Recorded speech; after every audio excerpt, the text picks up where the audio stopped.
Hello, two.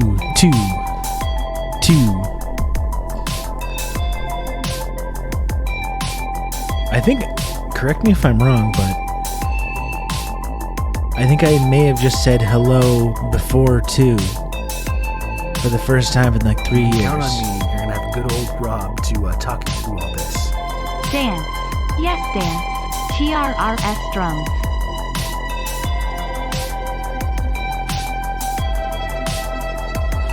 Still don't know what that is. Don't know what that dance is.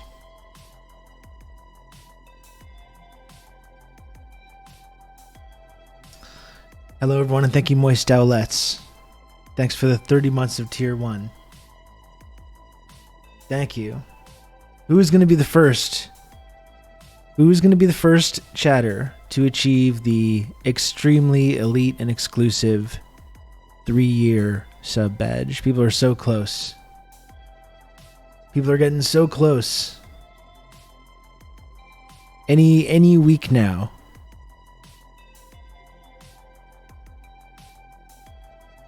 Any week now, someone's going to get that highly exclusive and very cool 3-year sub badge.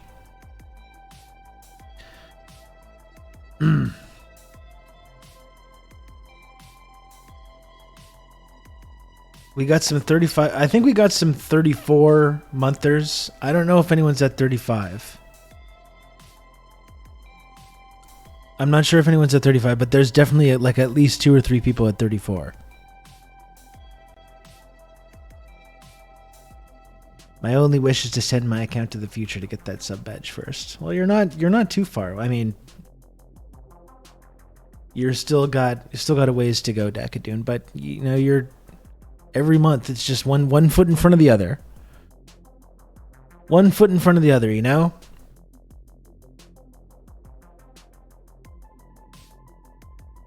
I'm really getting into like haircut territory, I think. I don't know. I think this is maybe getting a little much now. I might actually have to go hat mode today. This is too outrageous. I tried to put some like product in my hair. I don't know though. I just don't know.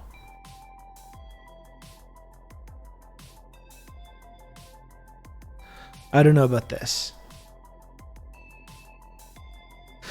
Up the Reds likes it. Thank you, Up the Reds. I appreciate it. Hat Rob. Rodgers' his first NFL game and ends Aaron Rodgers' career. Well, it's not my first NFL game. I mean, I've watched the NFL before. You know, I watched it a decent amount when I was younger.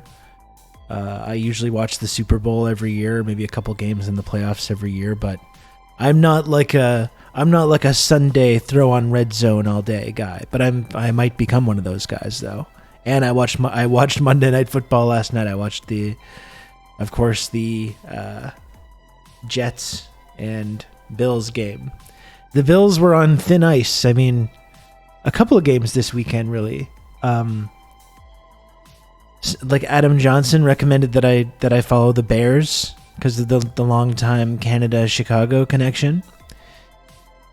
And the Bears just humiliated themselves on Sunday. And the Bills were looking good. And the Bills were like, that seems like a team that a lot of Canadians are into. They're good, but they're also like historically kind of underdog franchise. So I thought the Bills were a good contender. Now after last night's game, I'm not so sure. I'm just not so sure. I don't know if I can do this. I don't know if I can sign myself up for this. That seems to be the problem. There are most franchises that I'm drawn to seem like they're just pain franchises, like the Vikings or another team that I could see myself getting into. I'm still considering the Vikings. But actual fans of the Vikings franchise are like, don't do this to yourself, please. It seems like every NFL fan base is just traumatized. You know? I kind of like that for them, actually. Rooting for a team just across the border is so lazy. Well, I'm going to stick with the 49ers, because when I was a kid, in the like Joe Montana, Jerry Rice years, I really liked the 49ers. They had that rivalry with the Cowboys, and I'm still a fuck the Cowboys to this day. that'll be like the West Coast team. But I think I need was it the NFC and the AFC? I don't know exactly who's in what.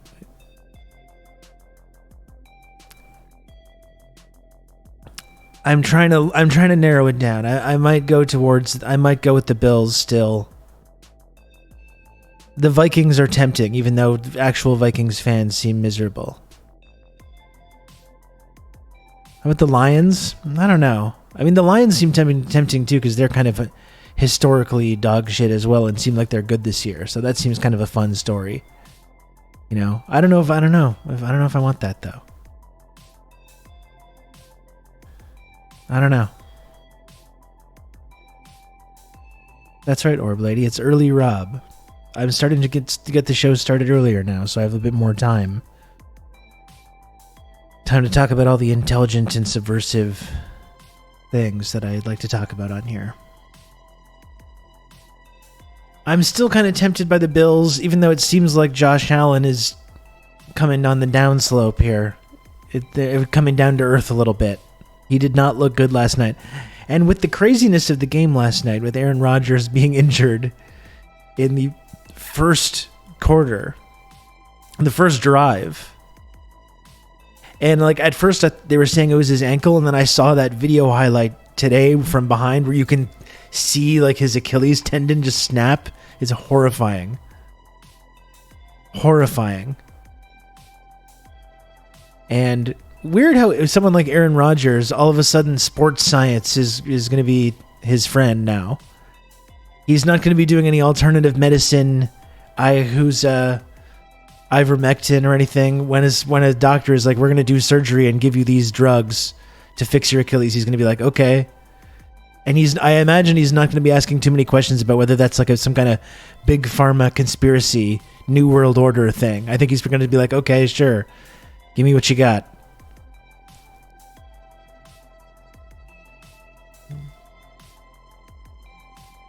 You know, somehow I doubt that he's going to be still relying on this kind of alternative medicine. I did still feel bad for the Jets though. The Jets fans have suffered a lot. Jets fans have suffered a lot over the years, and I did feel bad for them. It was a big win for them, but that's the thing. Like, so Rodgers goes down in the first quarter. The team is stunned, and the Bills just couldn't capitalize. It was pretty bad. Josh Allen kept turning it over.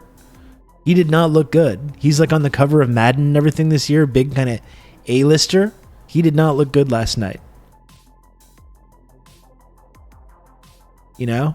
That was not impressive.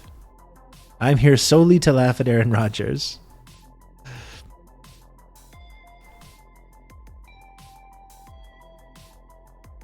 Some are saying the Bills are an analogy for the American Empire. Yeah, and it was last year or 2 years ago that they came. I believe it was last year that they lost in the playoffs in agonizing fashion, right? They just had to get like one stop with a few seconds left on the clock and failed to do that and then lost. That was the year before. Okay. It's all kind of bleeding into each other. Yeah, I think the Aaron Rodgers thing is funny, but I do feel bad for Jets fans. I know Jets fans have been tortured pretty badly over the years, and this is another example of that. I do think it is a little bit funny, though, that Aaron Rodgers' newfound appreciation of like alternative medicine is not going to be, I think, a big factor. He's going to just do whatever the fucking doctor tells him to do. Not me, fuck him. There we go. That's the cutthroat attitude that we like to see.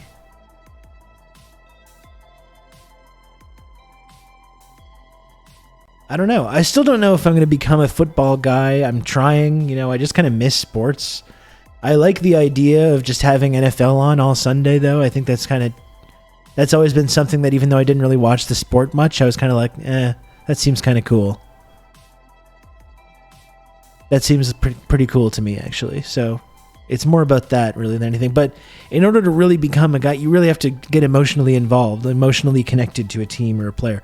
That's the problem as well, is that I don't know a lot of the players. I know some of the like main A-listers from 5 years ago, but it's really hard to gravitate towards a team when you don't really know any of the players or you don't have like a connection to them.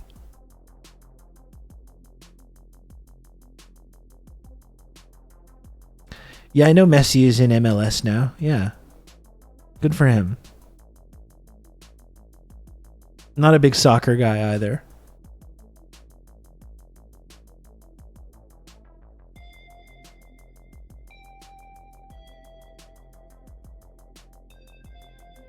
Not supporting the big profits of big pharma is good, but it doesn't mean you have to go deep into alternative medicine or whatever. I mean, the whole thing about the COVID pandemic and the vaccine and big pharma was always like totally incoherent from moment one. Like we talked a lot about that when the whole convoy was going on, where it's like, you support people getting the vaccine. Oh, you support big pharma, and it's like, what?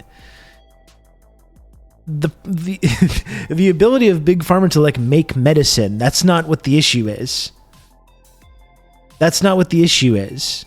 They're actually quite good at making medicine. Like if you use Advil or whatever, you're not supporting big pharma, you're just taking medicine that you need to like have when you have pain, and it makes some of the pain go away.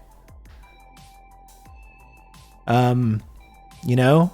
It's not just using medicine. That's not part of but it's the commodification. It's like the fact that they talked about vaccines as this cure-all to the pandemic, which was not accurate. Even though, like, or Tums for your stomach, exactly. Even though, in my recollection, when the vaccine was getting rolled out, as much as people like Joe Biden or Fauci or whoever were trying to say, like, now everyone can go back to normal. I remember a lot of people saying, like, you can still get COVID if you get the vaccine. Like, it's being framed as some conspiracy theory that this was never talked about. I remember hearing that often. You can still get COVID if you get the COVID vaccine. Yeah, and it's the profit motive and the commodification of these things. Yeah, we can talk about that, absolutely. Or blocking the sort of vaccine IPs so people in the global south can't get it, and then we have endless variants that just keep getting worse that you need new vaccines for. We can talk about that. But like when you're getting into this whole weird idea about just the very idea of vaccines, because now it's spread from COVID stuff to now just like this kind of vaccine skepticism. It's like, how deep does this go? Should we be taking like chickenpox vaccines? Should we be taking lupus vaccines? Should we be taking polio vaccines? It's like, Jesus Christ. Yeah, we just have people denying germ theory now. That's good. Yeah. That's very good.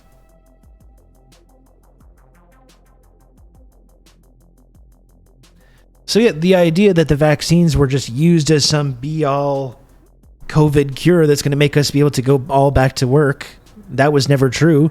If you want to talk about a conspiracy, you can talk about that. But just the whole idea of vaccines as a way to control these harmful illnesses is part of some vast conspiracy that I think we've gotten off the rails a little bit. It's gotten to the point where my mom won't get her dog a vaccine, so we can't go to any vet now. Jesus.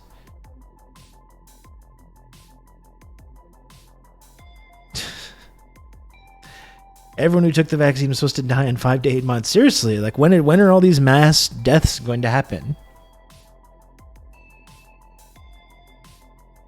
I can't believe we went from football to here. Well, it's because of Aaron Rodgers. Aaron Rodgers is the skeleton key that allows us to shift between these two drastically different subjects.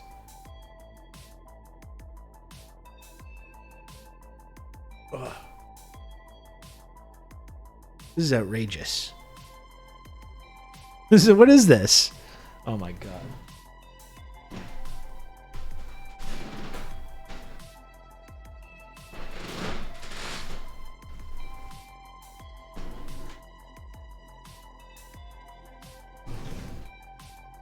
Okay.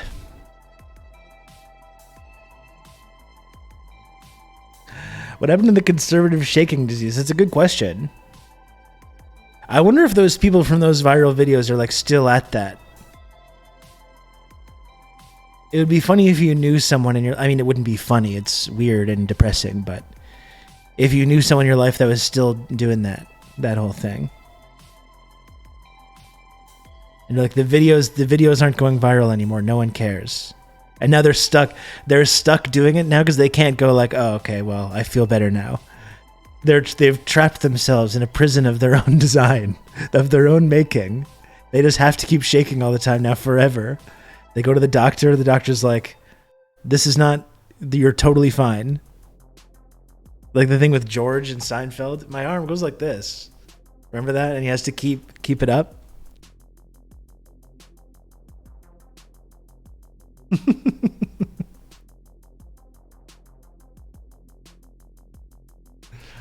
Your back hurts from all the fake shaking that you're doing.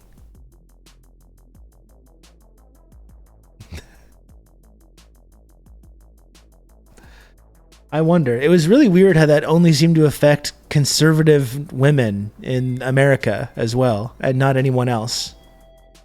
That was kind of fascinating too. What an interesting side effect that is. It only affected people that with a certain political persuasion.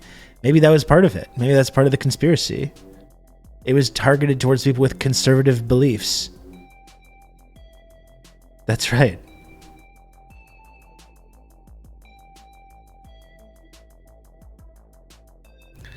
They probably claim some MLM pill they're now selling healed it. Yeah, some kind of Herbalife thing. Cured my vaccine shakes.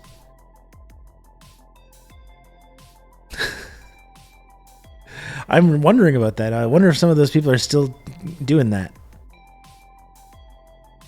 And if not, how do you transition from to having permanent vaccine damage shaking to just like going back to normal life? Just feel like you wake up one day and you're like, okay, I feel better.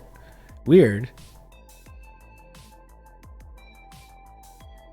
Also, athletes going into cardiac arrest from the vaccine and not because they're pushing their bodies to the limits. Yeah, and pushing their bodies to the limits after they get COVID as well, right?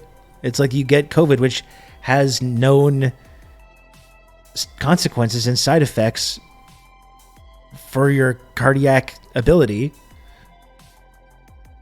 And then you're an athlete and you're pushing it to the very limit. And yeah, it's leading to heart complications for different athletes. That's what happened with Bray Wyatt. The vaccine turned me into a newt. I missed the truth stream. Did Rob reveal the truth that there was nothing weird about 9/11 and every question can be answered with reason and facts? That's right. It was 15 lone gunmen. That's all. 15 crazed lone gunmen just happened to show up, and Saddam sent them there. Saddam Hussein, the leader of Iraq.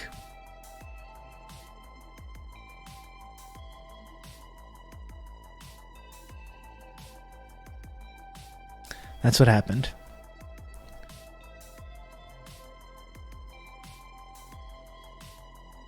Also, other athletes slamming their heads into your chest. Yeah, that's, of course, a factor as well.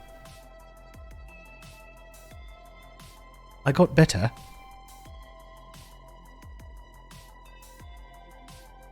By the way, they found Bronny James' heart problems were from birth, but the damage is done and the narrative is out there. Yeah, there's just no escape. I mean, that's why the whole vaxxed meme has taken off, because people will literally someone could be like, this person was 99 years old. They were 99 years old and they died peacefully at home. And they're like, that must be because of the vax. Sudden death.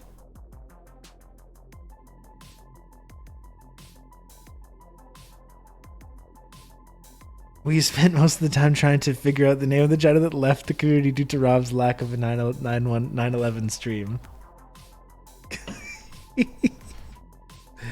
The name is right there and I can't remember.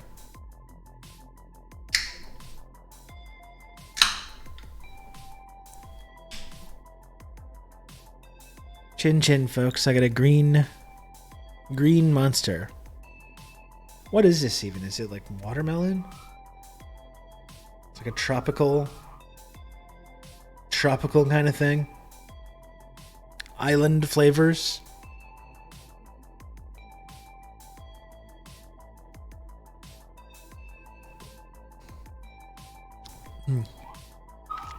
That's good.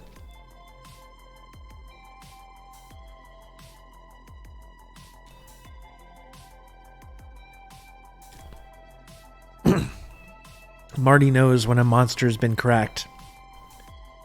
Where's the chilled fridge water? Actually, like, I unfortunately left my fridge water out on the table, so it's just regular room temperature water again. It's not quite so oppressively hot right now, so the fridge water is not essential in the way it was just a couple of weeks ago, even last week. Very, very hot.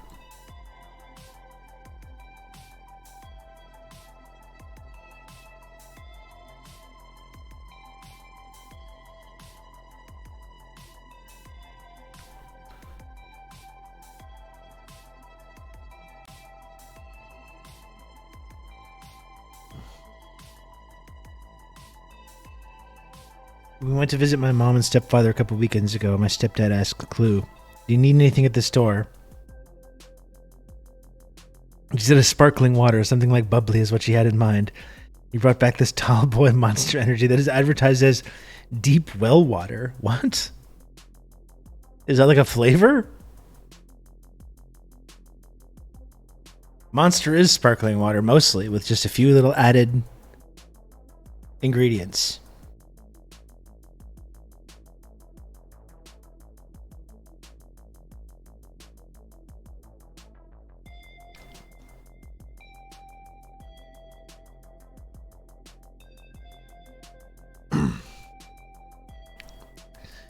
Deep well water.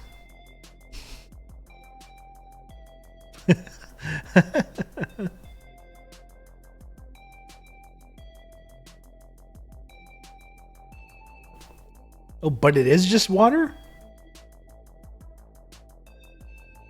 Pure drinking water, sourced locally in the USA and packed in infinitely recyclable cans. So it is just water. It's just monster sparkling water. Awesome. Or is it just regular water? I don't know if you... from this understanding, I don't even know if it's sparkling. I just think it's a can of water in a... excuse me. In a wacky design.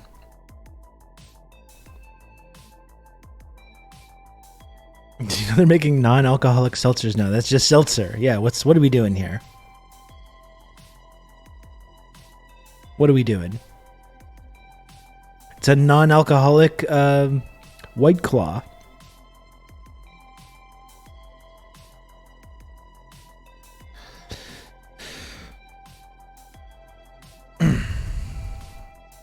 To advertise it as well water is ballsy. It is, yeah. It is. That's definitely a funny choice when you're picking something up.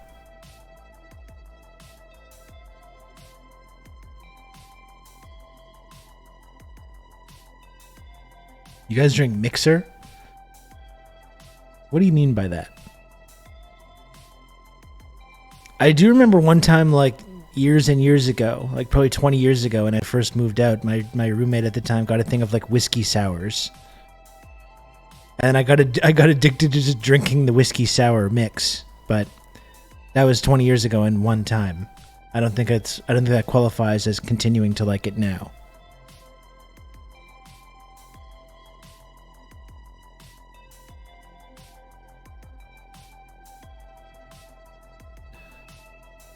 Exactly, just grabbing the bottle of the sour mix and hammering it. That's good living. Men would rather invent 17 new chemicals than invented simply drink a glass of tap water.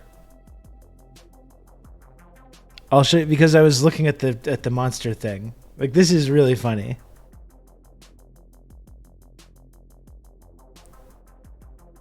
Tap water is good. I drink a lot of tap water. Like I just talking about my fridge water. Those are my famous recipes. I've had guests come over here and say, like, what do you put in this stuff? What do you put in this? And I'm like, it's just water from the tap. I just put it in a plastic bottle and put it in the fridge. That's all.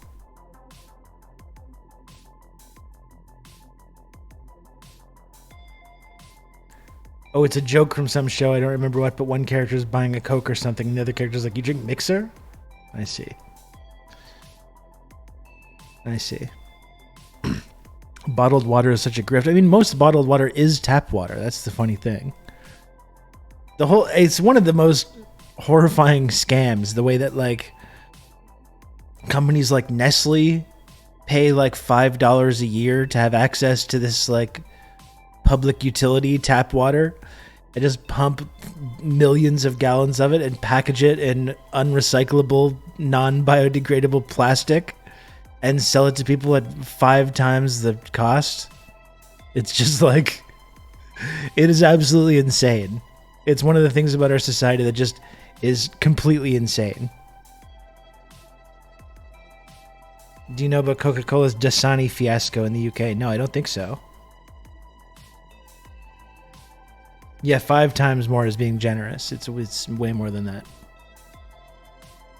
But like, I have hard water, and bottled water does taste much better. I usually walk to the library to get water, but not always. I guess like depending on where you live, the drinking water can vary from the tap water. And I do like drinking cans of fizzy water with different flavors, as you know.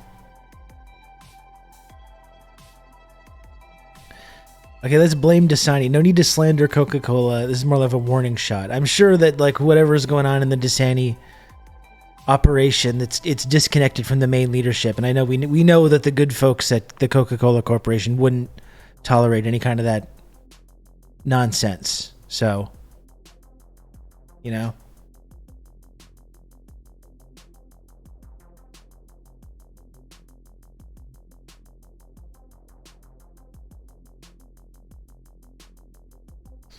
They're hiding secrets from the parent company.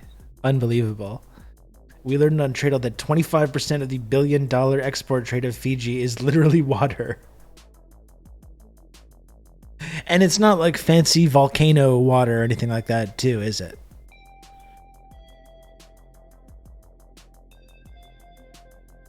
The aspartame people at Coca-Cola want nothing to do with the Dasani people. They've been trying to call attention to those troublemakers for years.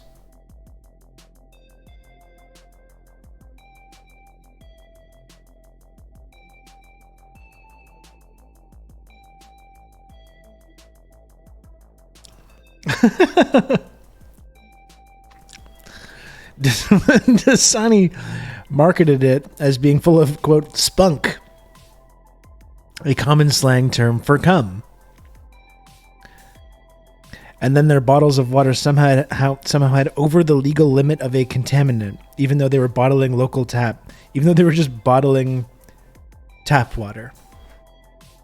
So a number of different levels there are fucking up.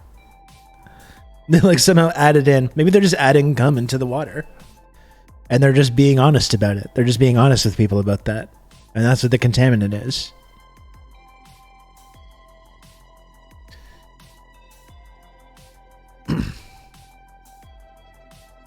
Mate, you gotta stop coming in the water, innit? Oi, did you come in my water bottle?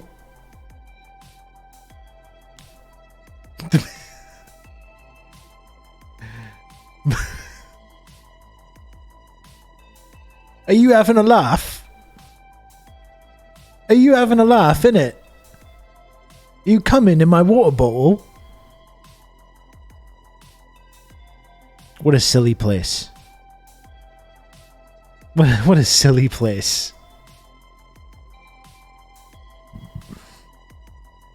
Are you having a laugh? Is he having a laugh?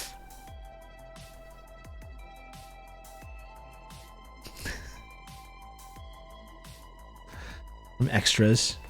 Extras was very funny.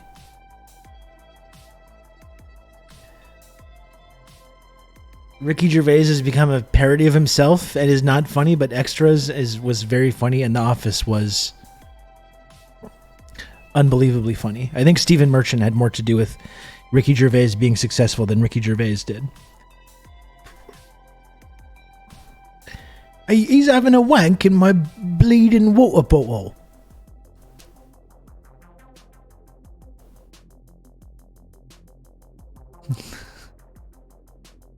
British accent worse than French. Do you mean my British accent? Obviously you don't mean that. My seamless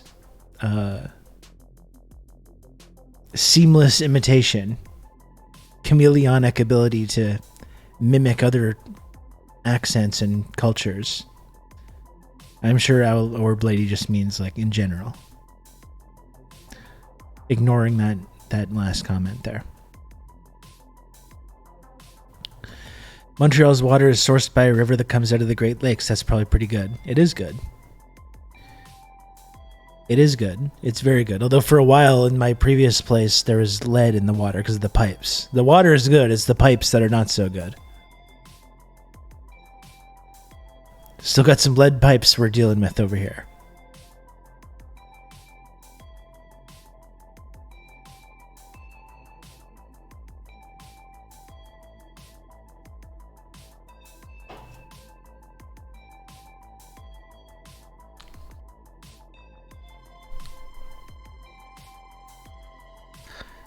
Oh, fantastic. All ladies making fun of my accents, innit?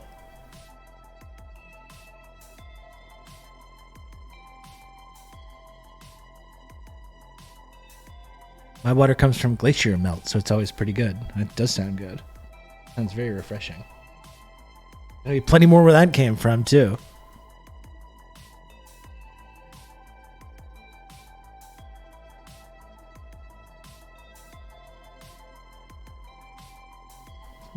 Laval water keeps tasting like sulfur before going super chlorine mode and then back to normal. I don't think it's supposed to do that. Flush your water first thing in the morning if you have lead pipes. First draw of the day has the highest lead concentration. Oh, that's good. That's good to know.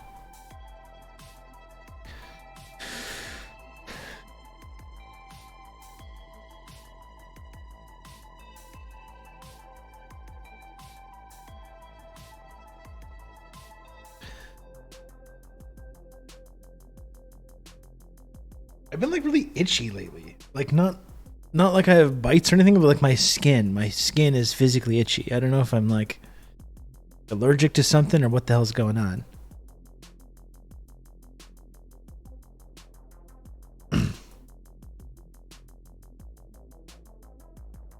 Did you change detergent? I actually did just change detergent. I wonder if that's it. I got some Gain.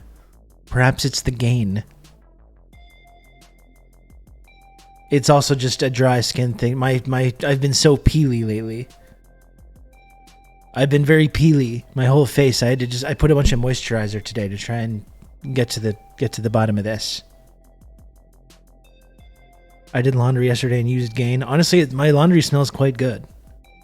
I was quite impressed with the Gain. I'm allergic to your impersonations of accents. Well then. I see.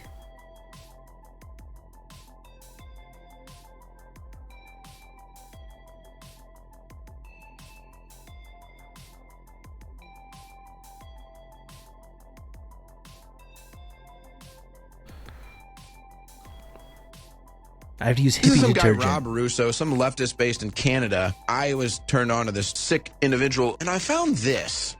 Dude Control, hello. Thank you for the raid, Dude Control. What's up, dude?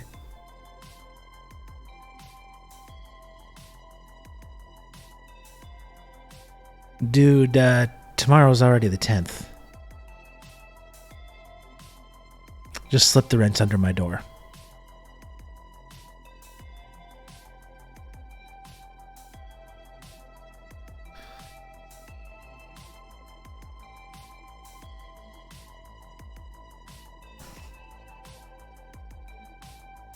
I'm quoting from a film. Dude, are you fucking this up?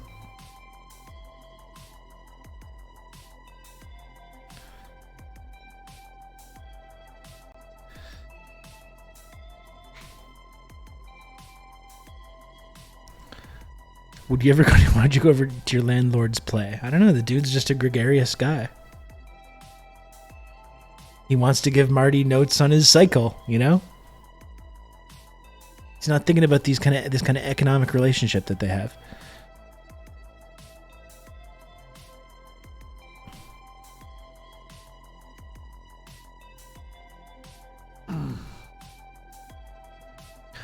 What else? Okay, so what else is there? I've been watching Wheel of Time. It's like the new season of Wheel of Time came out. He also just doesn't pay his landlord. That's right. I've been watching Wheel of Time, and it's like it's okay. It's okay. I don't know. I'm kind of just watching it just to have something on. I watched the first season. It was all right. I don't really know who anyone is. I kind of remember a little bit. I find it looks cheap. Whereas Rings of Power, even though I didn't love that, looks really great.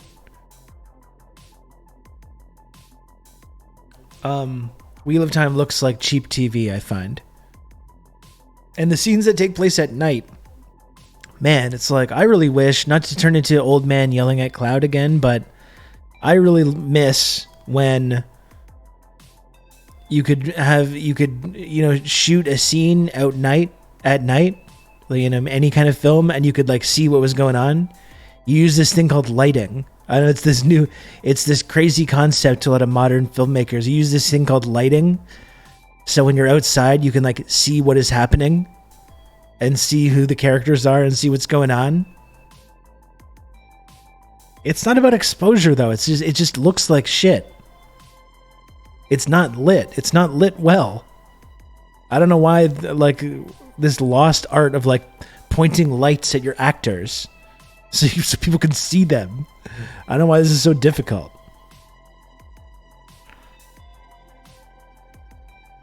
Oh no, I haven't seen The Place Beyond the Pines actually, but I would like to see it. I saw that it was on Netflix the other day, and I do want to watch it because I really loved Drive, so I never got around to seeing Place Beyond the Pines. Are you a Timothy Olyphant fan? I saw that Justified has been rebooted. I like Timothy Olyphant. I didn't watch all the seasons of the original Justified, so I don't know if I should do that.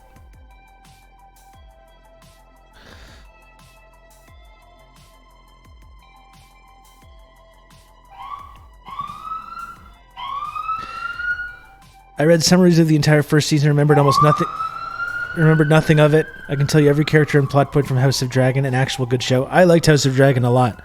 As we talked about on the show, I was prepared to not be into that at all. I was prepared to I was like, okay, I'll watch this dumb dragon bullshit.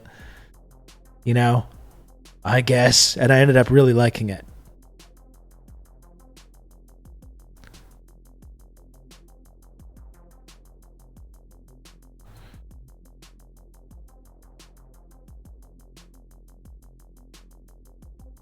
Still not back on the dragon bullshit. Yeah, and so that's it. Wheel of Time. It's. I wouldn't say it's similar to Game of Thrones in that it's like a modern kind of fantasy thing, but what I liked about Game of Thrones, especially the first couple seasons, was really just the focus on the politics and the lack of fantasy stuff, and all the political narratives and the backstabbing and the different houses. Like that's what I really liked.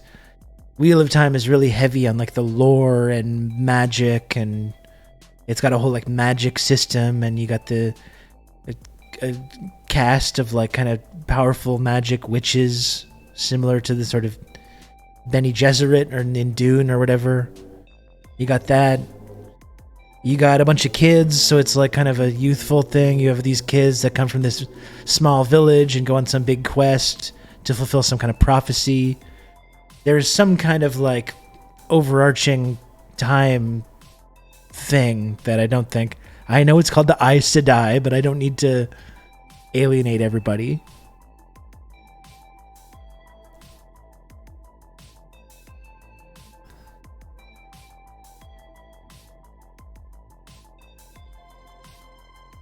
Some kind of time wheel kind of thing, yeah.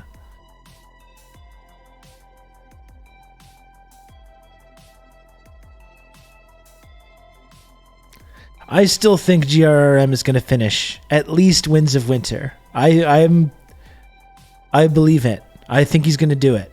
I think he's going to finish Winds of Winter. I don't know if he's going to finish the next book. That's probably a little ambitious.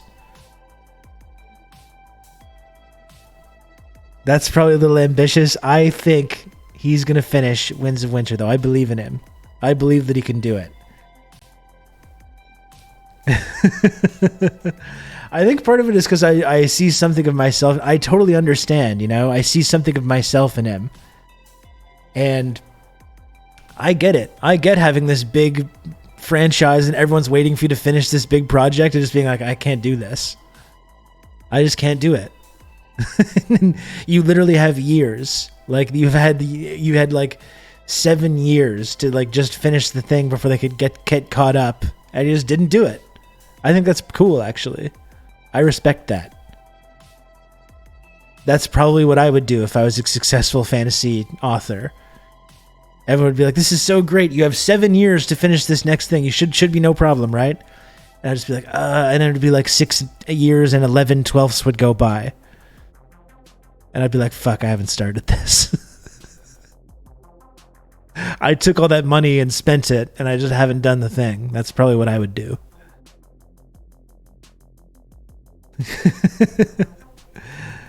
I bet he hasn't touched it. I don't know. I think he was talking about it the other day. He was talking about how he was getting back into it. I think at baseline, GRRM is not a writer that can do series work. He should have stuck with single novels in classic sci-fi fashion. I mean, definitely from reading, because I did read all the books, and you definitely feel it get away from him. You know, the story, and it just gets too big and too complicated and too many characters and too many plot threads. I can totally see how you just sit down and be like, it's giving a very adaptation vibe. Exactly. That's why I love adaptation so much too.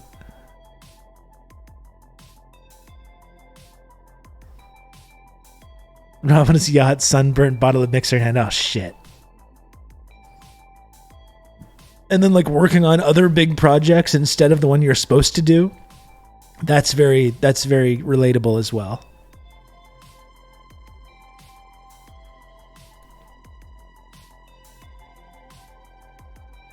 He's too in love with his ideas. He needs the structure of a single novel to prune things down. Yeah, and like the first 3 books are complex, and there's a lot of characters and a lot of stuff going on, but it's still like relatively simple. It's really after that 3rd book that it starts getting way off the rails.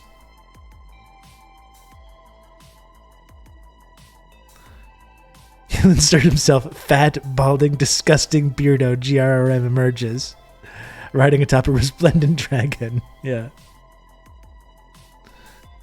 I love that all these Game of Thrones channels I used to watch religiously are still pumping out content. Exactly.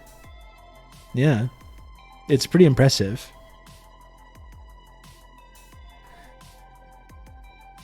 I don't even remember what's going like in the book. Like what's so Daenerys, she's in like Marine still.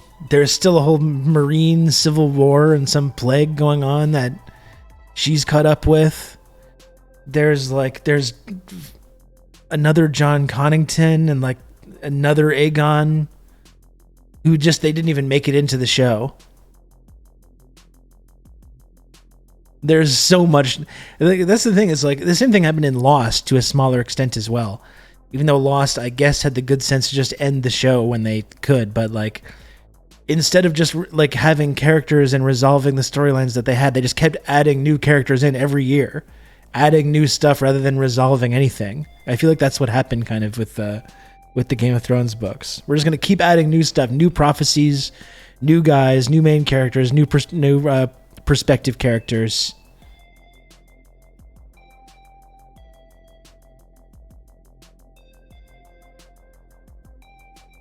Yeah, Stannis is still hanging out somewhere. He's still on the march to Winterfell. It's just getting bogged down in the snow on the way to Winterfell.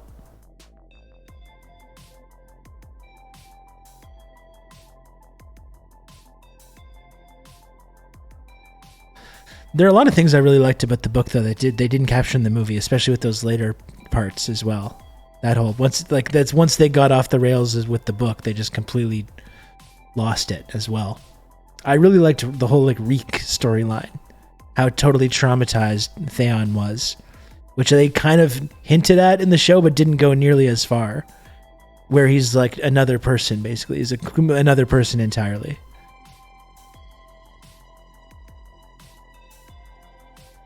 He gets over it fast in the show, exactly. I did get the House of the Dragon book as well, but I haven't read it. I haven't looked at it. I got it after the end of the first season because I wanted to keep going, because it was going to be a long time before the new season. So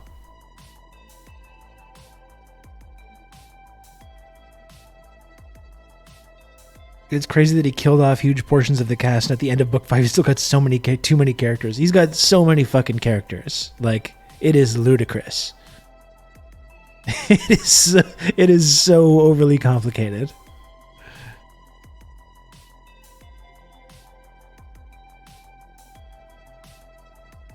I still think he's going to do it. I still think he's going to publish Winds of Winter.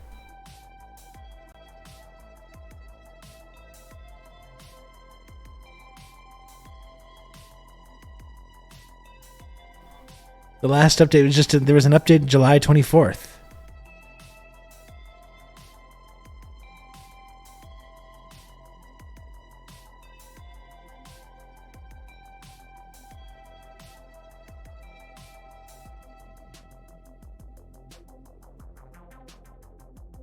Last year, in a live stream arranged by his publisher, Martin claimed that Winds of Winter is, quote, about 3/4 of the way done, although he's hesitant to provide a release date for fear of disappointing his readers. And will also be the longest Game of Thrones title yet.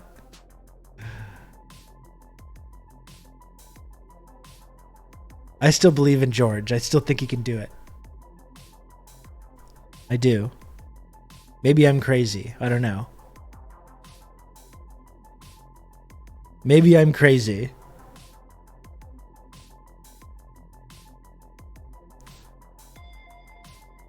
$75% done after how many years? A lot.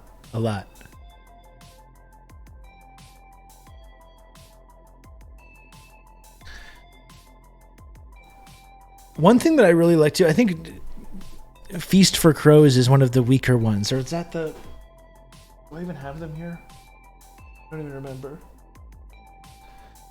The one that split, like there's Dance of Dragons, and then they published one that was Dance of Dragons was supposed to come out like right after, and it ended up coming out like 6 years later.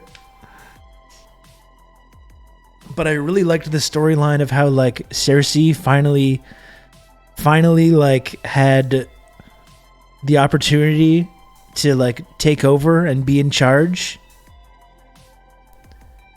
And she's always like blaming everyone else for and correctly blaming everyone else for like the fact that she's kept in this certain station. And she's like, if only these men were out of the way, I would finally be able to like do all my evil schemes. And she just fucks everything up so badly immediately. It's very entertaining.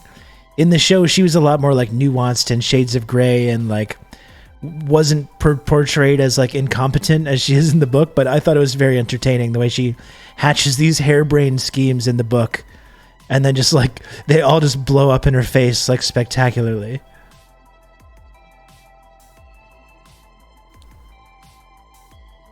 As he writes, he gets to a point where he has a new idea. That means he has to go back and rewrite huge portions of what he already wrote.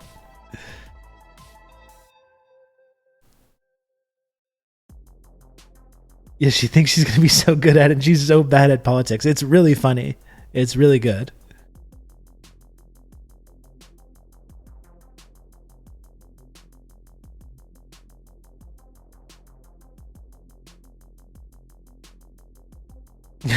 She's a dumb guy who thinks she's a smart guy. Yeah. No, it's very entertaining when that all blows up in her face. I've been saying for a while as well, license to print money. It's crazy to me that like we've got this big Wheel of Time adaptation and no one has tried to adapt the First Law trilogy. That to me is just it's a no-brainer. Like they're so cinematic already and very, very different from a lot of modern fantasy. The idea that like Prime or Apple TV or Netflix or whatever hasn't just gobbled up the rights to this is like an easy money printing machine, no problem.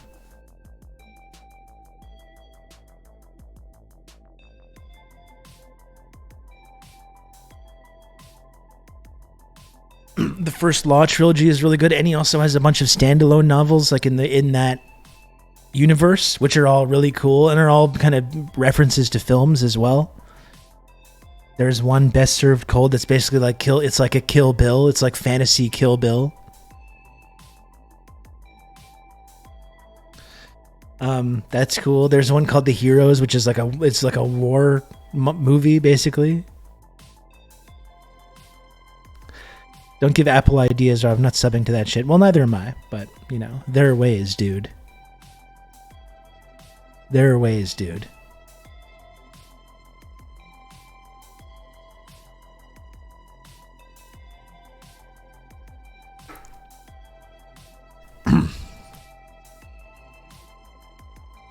R plus L equals J. I remember when that was so exciting to think about. I can get you to tell.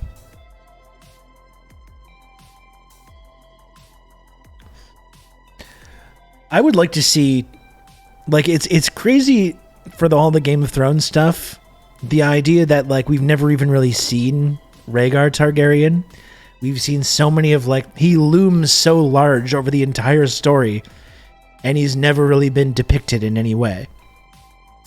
But his presence is felt in, like, every one of the storylines. And even they're doing this big Targaryen backstory. But I think that's really interesting, actually, that we've never really seen that. I thought it would be a no-brainer to do, like, a Robert's Rebellion series.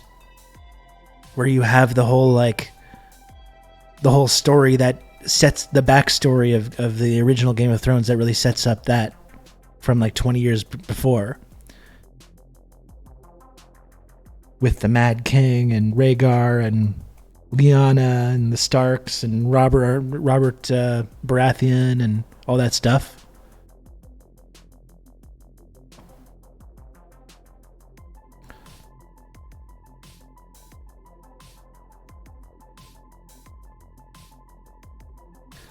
That's what I wanted instead of Dragon House. Yeah, well, me too, but I was surprised by how much I liked the dragon bullshit.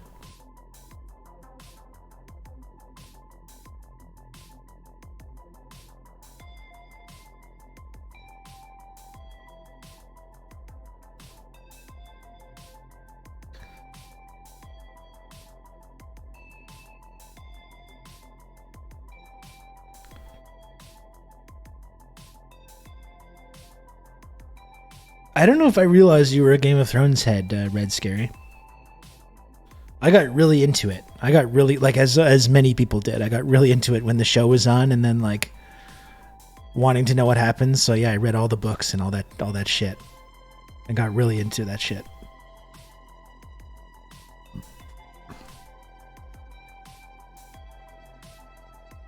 The Robert Rebellion wasn't that long. Yeah, it could be like a miniseries, though. It could be like an 8 or 10 episode miniseries.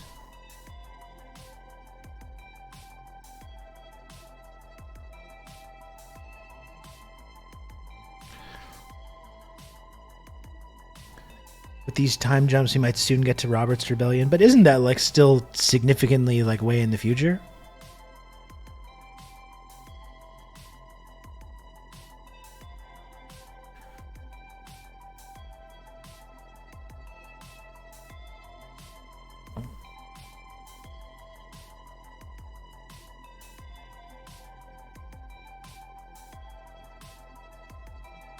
I stopped watching after season 6, which turned out to be a good call. Yeah, it was not good. There's no redeeming it. There's no way of, like, getting around it. It might have been okay too, but it's like they needed to for whatever reason, the fucking showrunners of Game of Thrones had just stumbled into this money printing machine, despite not having any of the experience needed for running a TV series. They're being hailed as these geniuses, and they seem to just want to get out of there to do other stuff. And then they rushed through the ending. If they had taken 3 or 4 seasons to do the ending that they did in one season, it would have made a lot more sense. But it's like, they're like, no, we're tired of this now. We want to end this so we can go move on to other things. But then people got so mad about the shittiness of the quality of it that now they're not even doing other stuff. They kind of, like, shot themselves in the foot there. They could have milked that for another 5 years and then gone on to do pretty much whatever they wanted. Like, just the whole idea of, like, the White Walkers and all that stuff. and you build up this threat for like 6 seasons, and then the shit finally starts to happen, and they're like, "Oh no, we fixed that. Actually, it turns out that it wasn't that big of a deal. We handled that pretty easily, actually." After this multiple years of like this existential threat being warned, we were like, no, we took care of that relatively simply.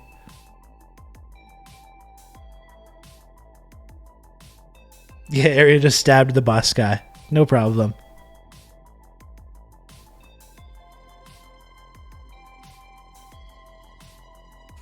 No biggie.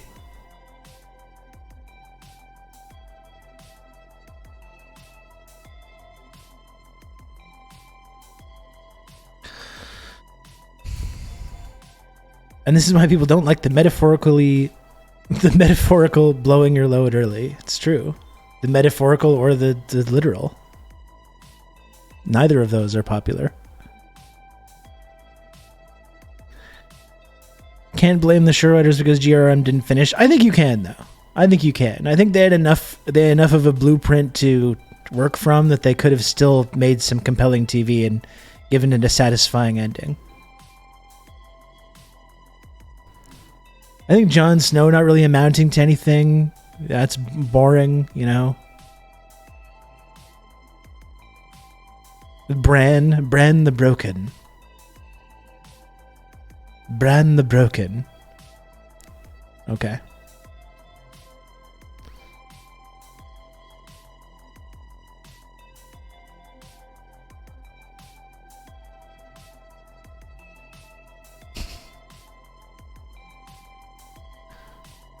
It was so cool seeing normal people having to deal with the unique problem of an anime outpacing the manga. It was true, and it was such a big phenomenon as well.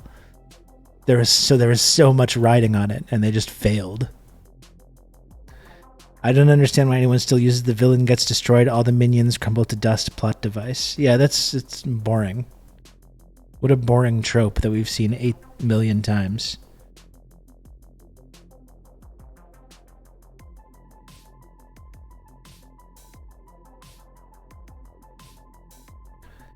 Ed Muir did have the best claim. I'm still a Stannis guy. I don't know. I thought Stannis got kind of screwed. He was rightfully upset.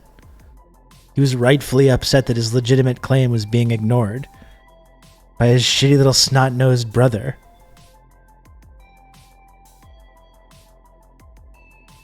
And he's like, but people will like this more, though. People like me. They hate you. Let's just do it this way. And he's like, no, that's not how it works. That's not how this shit's supposed to work. It's supposed to be me. And he gets held up as he gets a bunch of like really heroic moments in the books too that never really appear in the show. The whole Stannis the Manus stuff.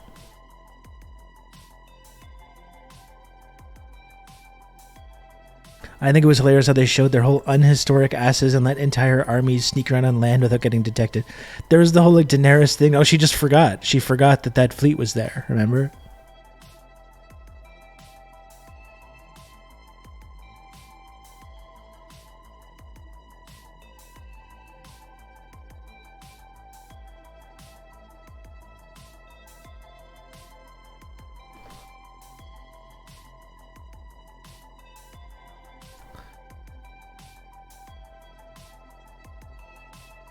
You cheered when the mountain crushed the sand snake's skull. No, I didn't.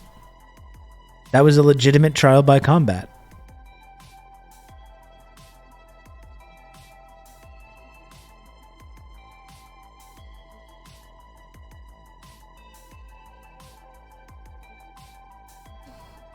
We're getting heavily into the dragon bullshit. When is this new season even coming out? Like, it's not even for another... And there's a strike going on, so they can't even make the show, but...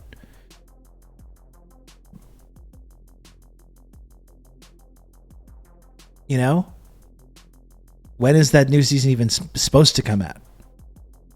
Or where the White Walkers got that big ass chain? Of course, they just happened to pick that up.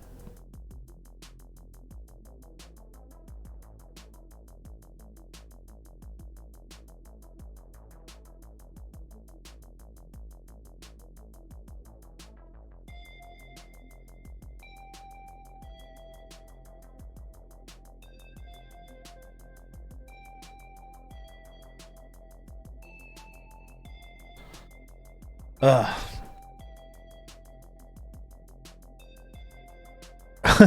That's amazing that you held off watching the last season. I couldn't help myself.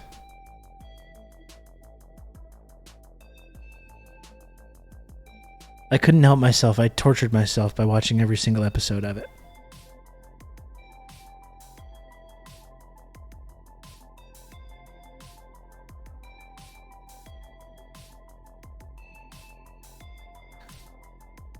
So I wonder what we're going to do today. I kind of wanted to go over a couple of other final details from the Truth Stream. There was a few things that I left off going over yesterday, and I thought that was a great discussion we had yesterday about the whole Truth Stream that we had. I'm going to talk WWE. I mean, there's nothing much to talk about, I don't think. I mean, the merger's been in the works for a while. It's not like a surprise or anything.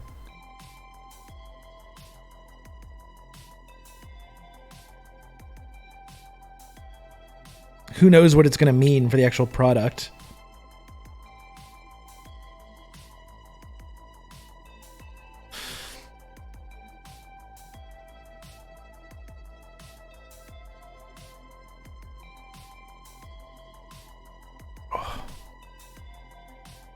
It's a surprise to me, damn it. I mean, that was the whole reason Vince McMahon came out of retirement, was to shepherd the company into this merger. And there was talk that the Saudis were going to buy it at first.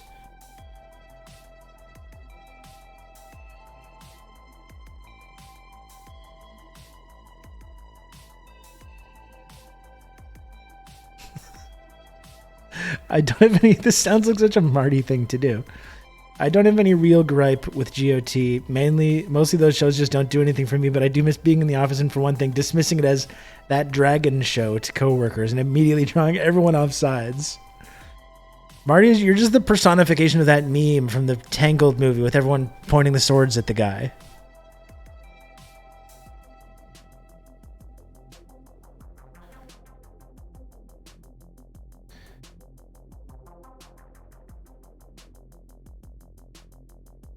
Fave Steely Dan track. Well, I gotta say, I'm not allowed to talk about it. I would be happy to talk about this with you. Unfortunately, we do have a little,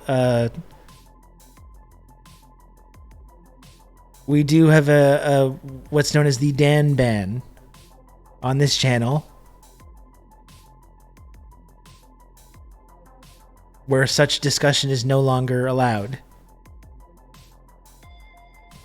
If you do want to discuss the Van Steely Dan, though, please join the Discord server. And you can join the Dan Pill thread, and we can talk about Steely Dan all day if you want.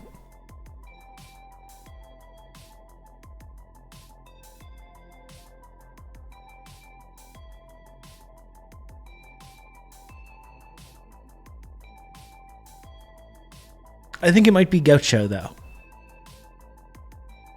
That's my favorite album, and I think it's the title track. It's the title track on 1980s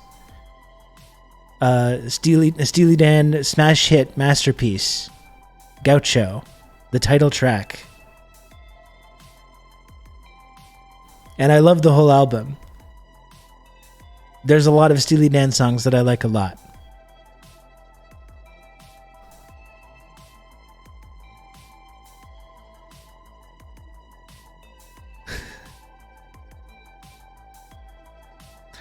Serve me up some more 9/11 truth, please. Okay, well, we can do that. We can do that. I do have some more things that I wanted to talk about.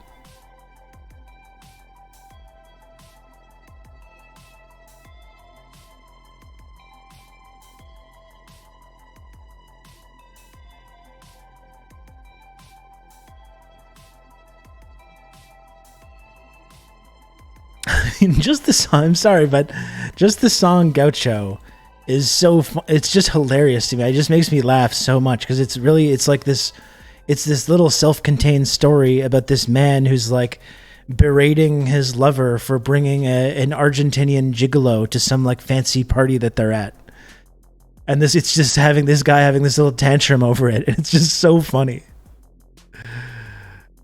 It just makes me laugh.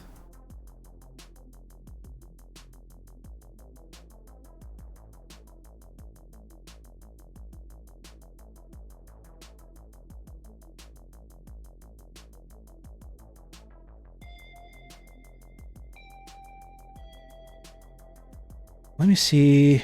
Oh shit. Okay. I think it was on here.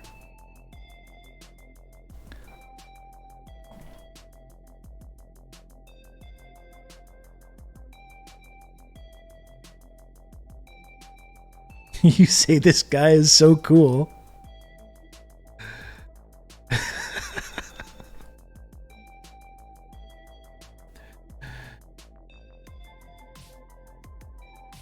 Don't tell me he'll wait in the car. Oh, look at you, holding hands with the man from Rio. I couldn't possibly choose one favorite either, though. But I think that's really up there for me.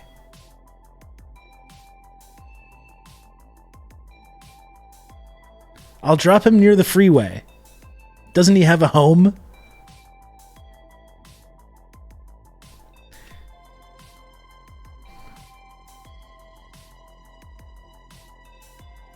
Could I do something like this?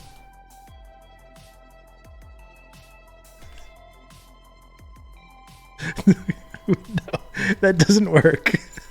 What if the 2 is the R?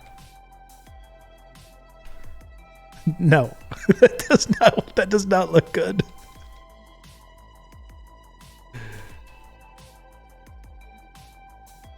There's just no way of doing it. There's no way of doing it.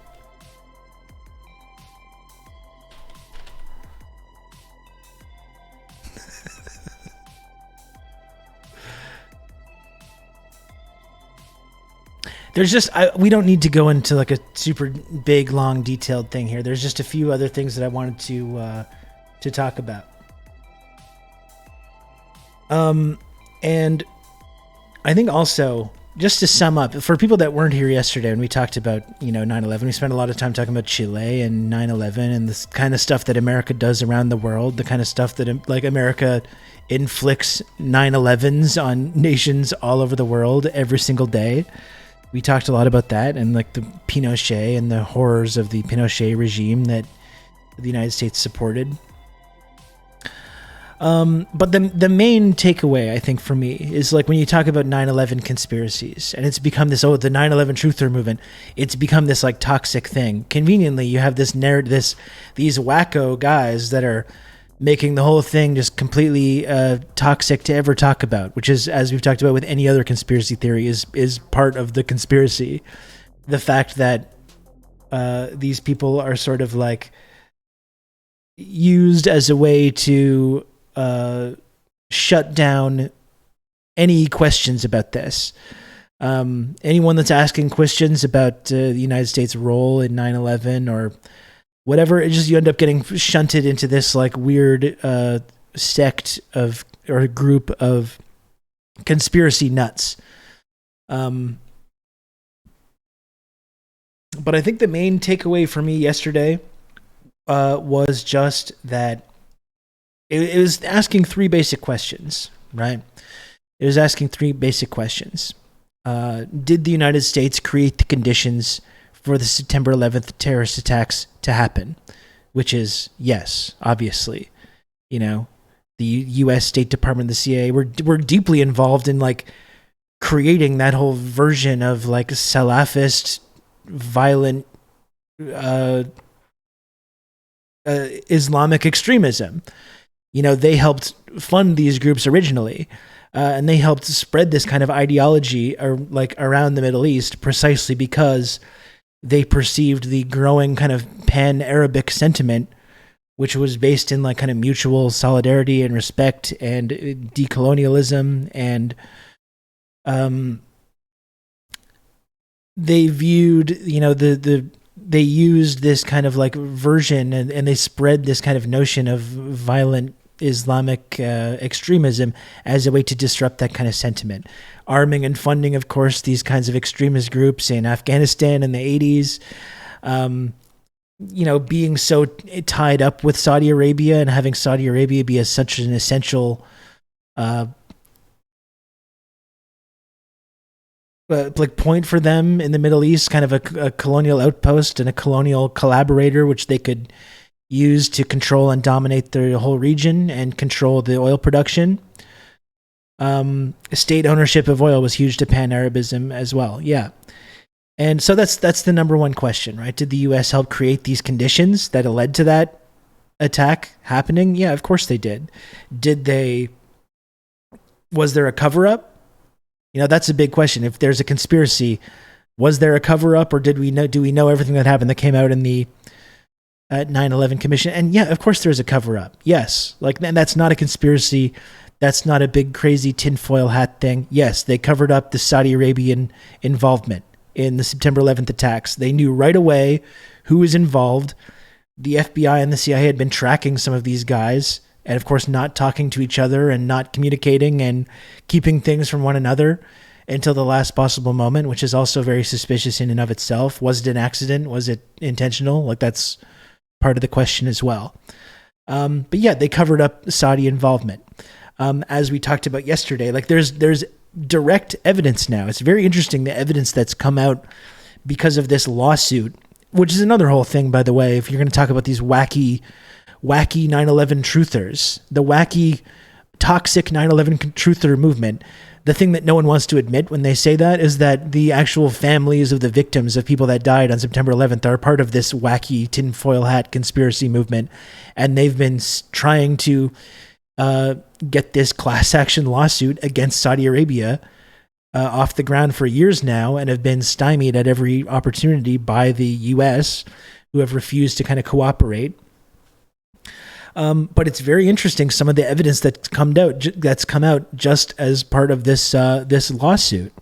There's, as we talked about yesterday, we went over the video evidence that there was Saudi nationals being funded by Saudi intelligence in January of 2000, hanging out in San Diego with two of the 9/11 hijackers. There's a direct link between the hijackers and actual Saudi nationals that were being funded by Saudi intelligence. And they weren't just happened to hang out this one time. As much as it's been played off as they just happened to meet each other, and this guy had no idea that they were extremists or anything like that. This guy was helping them get driver's licenses. He was helping them find jobs and apartments, getting them in so they could go to flight school, things like that. This is not just some random connection. There's a direct link between Saudi intelligence and arming and not arming, but supporting and giving material support to these hijackers. So there's evidence of that. That's come out in spite of the United States government, not because of it. It's been a grueling process just to get some of this evidence released. They've had this evidence for a long time.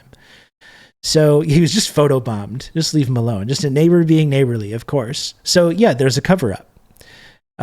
They covered up Saudi involvement, and they're still continuing to cover it up to this day. And so, but there's direct links between Saudi intelligence and these hijackers that have been uncovered since that time.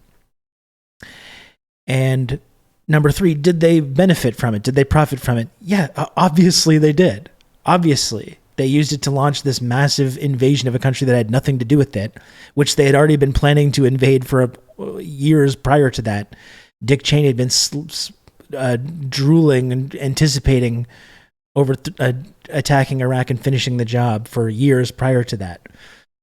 They turned it into this massive domestic spying operation. This created this entire new federal bureaucracy of Homeland Security, and got involved in this 20-year war on terror nightmare in both Iraq and Afghanistan, as well as Libya and Syria, and all the CIA black sites and torture prisons that were going on.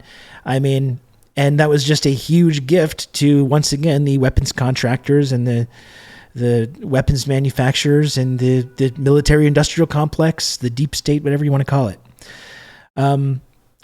So I think if the answer to those three, this is my point from yesterday. So if anyone is here that wasn't around for that, or if I'm repeating the same things, that was just my basic point though. When the answer to those three questions is yes, they created the conditions that allowed it to happen. They covered up Saudi involvement.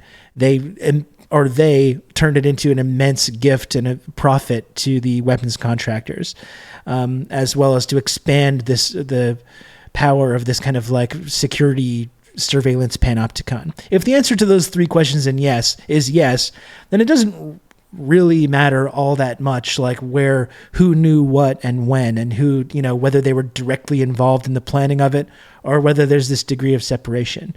Like, we can speculate on that kind of stuff, but if the answer to those three questions is yes, then there's a conspiracy, then you're involved. You're involved in the conspiracy, regardless of whether you helped to plan the thing or not, which I still think is entirely likely that they did. But that's my basic point. And that's not a wacky conspiracy. Like, the answer to those three questions is unequivocally yes. It's not based on speculation or conspiracy or tinfoil hat weird shit or whatever some of the really weirder commentary you hear about this. Like, the answer to those three questions is an unequivocal yes. So if the answer to those questions is yes, then there's a conspiracy. And the U.S. is involved, regardless of how you want to, if you want to split hairs about how involved they were. Here is another element to this, though, that I forgot to mention yesterday. And very interesting how both this, I was trying to draw the parallels yesterday between like the JFK assassination and the Warren Commission versus between 9/11 and the 9/11 Commission.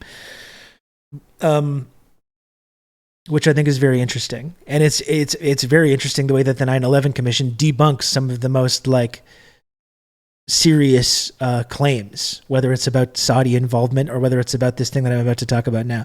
They all kind of thought like, oh, we just didn't have this information at the time of the 9/11 Commission. Like, oh, we couldn't quite pin the blame on the Saudis, even though, as we knew, the Bush administration, they're having fucking cigars with Prince Bandar 2 days later on the White House veranda. They're escorting all these Saudi nationals out of the country, even when all the flights are suspended, including members of the Bin Laden family. Like, they knew right away. They knew right away exactly who was involved, and they made sure to that everyone could escape culpability from that right away. So the idea that the 9/11 Commission, like 2-3 years later, just didn't have all the info is just totally preposterous. Totally preposterous. But here's another thing. Just check this. This is from. So I found this info once. I mean, there's info about this out there, but I wanted to look at not this. I didn't want to look at this. That's not it. That's not what I wanted to look at. Not the Monster water thing. This is some guy, Rob Russo, some leftist based in Canada. I was turned on to this sick individual, and I found this. Who's this now? Where is everything? What's going on? What's happening? Ambiguibot, hello. Thanks for the raid. Thanks for the raid, Ambiguibot. How's it going? I really appreciate it.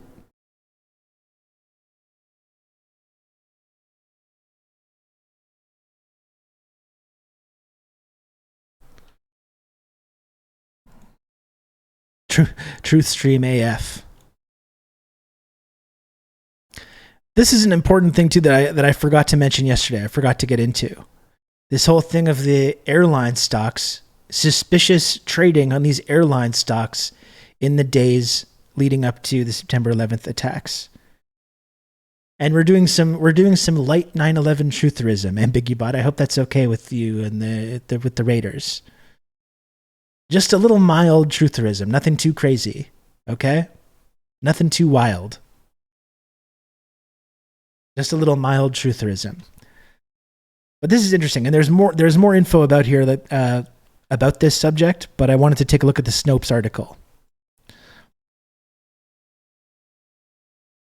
Highly publicized allegations of insider trading in advance of 9/11 generally rest on reports of unusual trading activity in companies whose stock plummeted after the attacks. And that's the thing, like we were talking about yesterday. Like this was not just a bunch of a bunch of extremists hatching a harebrained scheme in their basement or whatever. This was a extremely well-funded, well-organized, well-planned attack that took years to put together. So depending on how much you think that like there was U.S. involvement with the actual planning of it, or if they knew the specific details, it seems like some people seem to know.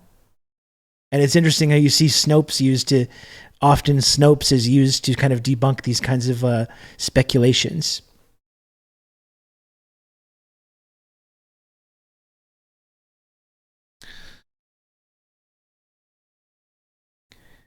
Here's the claim. In the days just prior to the September 11th attacks, large quantities of stock in United and American Airlines were traded by persons with foreknowledge of the upcoming 9/11 attacks. Snopes rules it false. Snopes says this is not true. So let's look at the article and see how they're working to get to that conclusion. On 11 September 2001, 4 planes were hijacked and used in the attack on America. American Airlines Flight 11 leaving Boston bound for LA, Flight 77 leaving Washington bound for LA, Flight 175 leaving Boston for LA, and United Airlines 93 leaving Newark bound for San Francisco. Each of these planes was deliberately crashed, killing all on board, 2 into the World Trade Center towers, 1 into the Pentagon, and 1 into a field in Pennsylvania. Only the delay in takeoff of Flight 93 and the actions of the alerted passengers on board prevented it from becoming yet another instrument of destruction, resulting in an even greater loss of life. There are long-standing ties between investment bankers and the CIA since the OSS days. It's not far-fetched at all. I mean, yeah, fucking John and Alan Dulles, that's their whole deal. They were the top Wall Street lawyers before becoming Nazi-sympathizing spy leaders in the United States, overseeing this massive, vast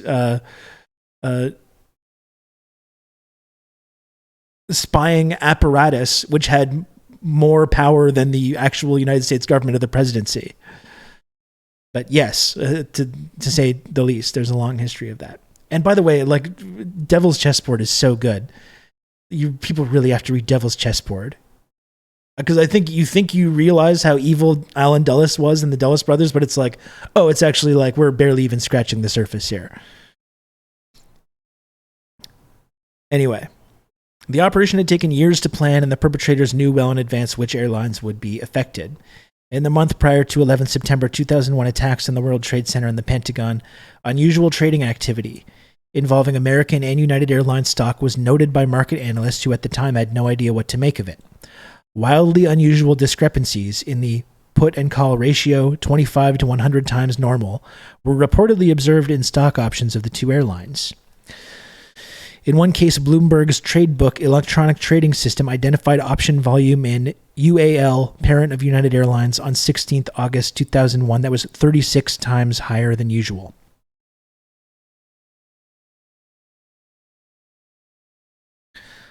Options are wagers that the price of a 100-share block of a particular stock will rise or fall by a certain date. Puts are shorts or bets the stock price will fall. Calls are bets the price will rise. Thus, one who has a reason to believe a particular company is about to suffer a terrible reversal of fortune, which purchase puts against that entity's stock. By the way, it is so stupid that our whole economy is organized like this. It is so stupid. What a stupid way of organizing an economy. This gigantic casino run by the world's most deranged sociopaths. No, that's good. That's really great. That's really a great way of doing things. The entire global economy relies on this. No, it's fantastic. But it was during the final few trading days, the market closes on weekends, that the most unusual variances in activity occurred. Bloomberg data showed that on 6 September 2001, the Thursday before that Black Tuesday, put option volume in UAL stock was nearly 100 times larger than normal. 2,000 options versus 27 on the previous day. And notice that Snopes is not disputing any of this. These are all documented facts. Snopes is not disputing that any of this is true. On 6th and 7th September 2001, the Chicago Board Options Exchange handled 4,744 put options for United Airlines stock, translating into 474,000 shares, compared with just 396 call options or 39,600 shares. On a day that the put-to-call ratio would normally have been expected to be roughly 1-to-1, no negative news stories about United had broken. It was instead 12-to-1.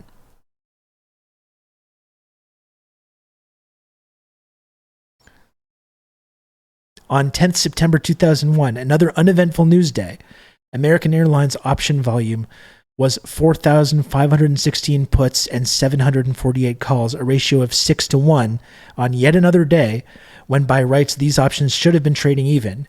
No other airline stocks were affected, only United and American were shorted in this fashion.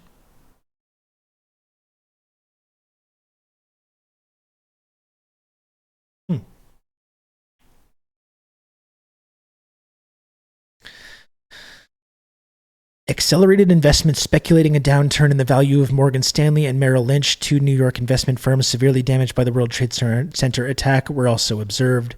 The National Commission on Terrorist Attacks upon the United States, also known as the 9/11 Commission, investigated these rumors and found that although some unusual and initially seemingly suspicious trading activity did occur in the days prior to September 11th, it was all coincidentally innocuous and not the result of insider trading by parties with foreknowledge of the 9/11 attacks. So there you have it. Yes, yes, the insider trading was taking place, and there was all these weird blips and discrepancies going on. But the 9/11 Commission looked into it, and they determined that there was nothing untowards going on. It was just a big coincidence, and the 9/11 Commission officially looked into that. This is such a typical Snopes debunking. Exactly. It's literally like, here's the reality that this was going on, but these official sources, of course, put together and determined that it was not real. So there it is.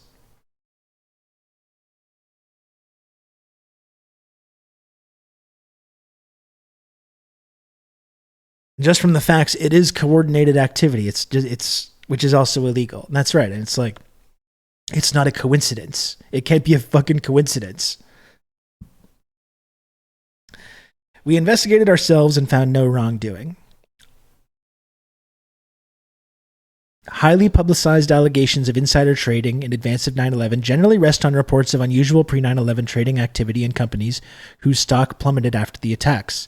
Some unusual trading did in fact occur, but each such trade proved to have an innocuous explanation. For example, the volume of put options, instruments that pay off only when a stock drops in price, surged in the parent companies of United Airlines on September 6th and American Airlines on September 10th. Highly suspicious trading on its face. So here's the money part, I guess. You can determine whether this is convincing to you.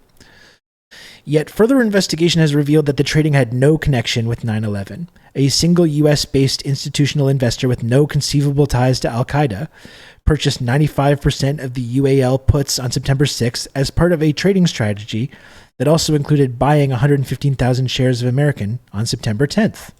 Just got lucky in that one, I guess.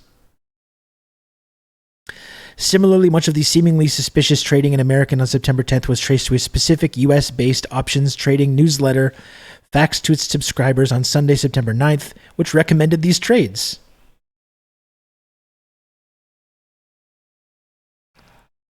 The SEC and FBI, aided by other agencies in the securities industry, devoted enormous resources to investigating this issue, including securing the cooperation of many foreign governments. These investigators have found that the apparently suspicious consistently proved innocuous. Yeah, it was just this newsletter. What newsletter was it that recommended that their investors make these trades? Why? Well, we don't know. But the FBI and the CIA devoted a lot of energy to look into it, and they said that that's what was going on. So you can stamp the big old false stamp on that one. At least the SEC says it's all above board. Exactly.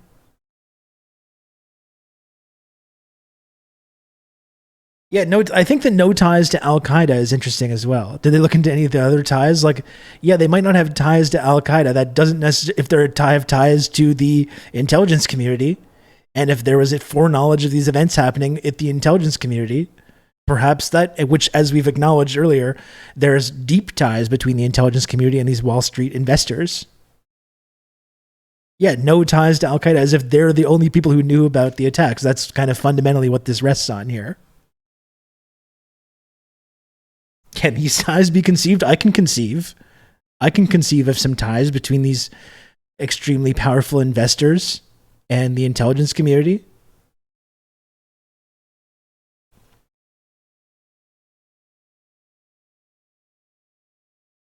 That's it.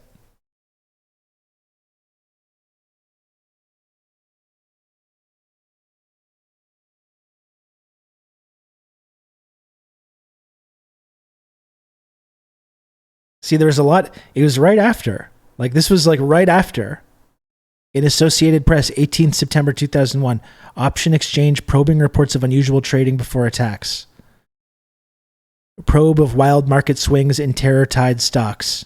New York Daily News, September 20th, 2001.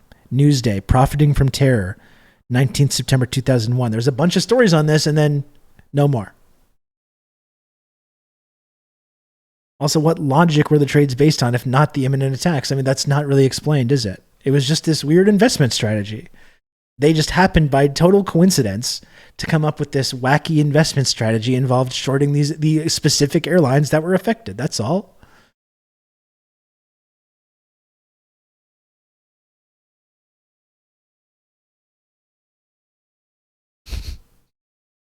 That's kind of interesting, isn't it?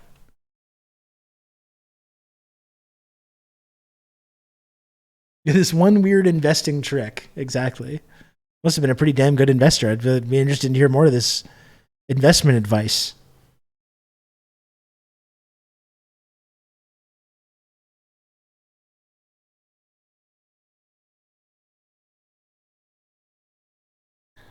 A downturn in travel would have you spreading the puts across the airline industry. Exactly. But not, it is only those specific airlines. It's only those specific airlines that they were shorting like that. Very strange. But again, the FBI and the CIA looked into it and determined that it was just all above board, all a big coincidence. Respect the grind set. I know somebody outgrinded us, and it's mostly just jealousy. It's just jealousy. It's pocket watching. That's right. But I think that's the really interesting thing about this article, though, which is that no one disputes that these weird and suspicious trading phenomena were happening. That is not in dispute. That's just a fact. There was this very strange effort to short these specific airlines that were affected prior to 9/11. It's just that the 9/11 Commission and the FBI and the CIA all investigated and determined that there was nothing going on.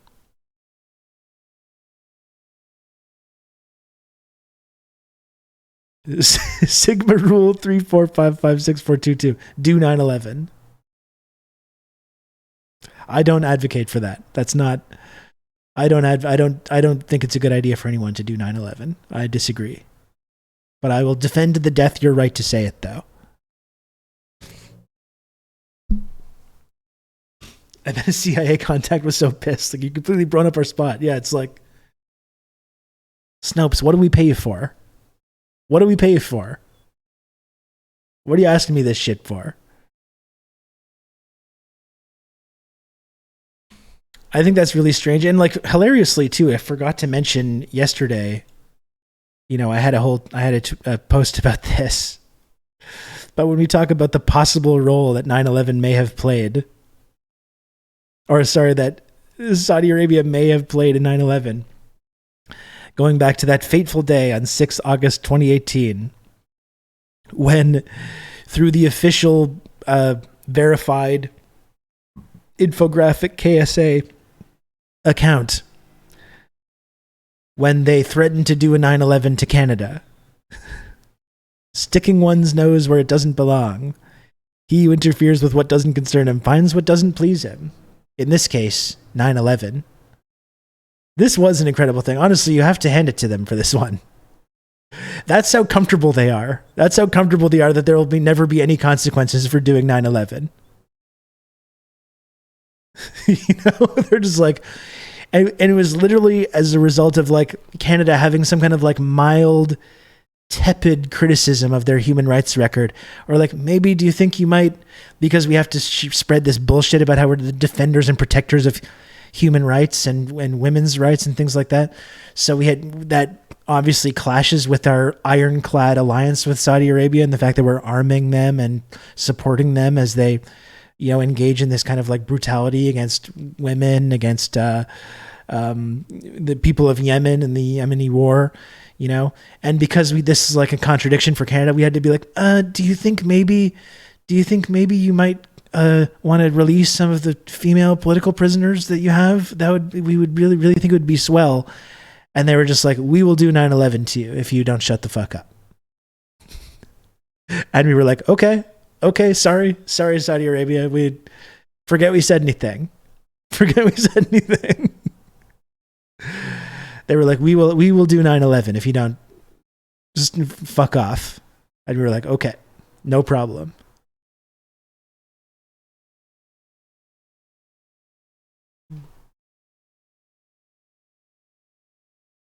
That's how comfortable they are with how much they got away with doing 9/11.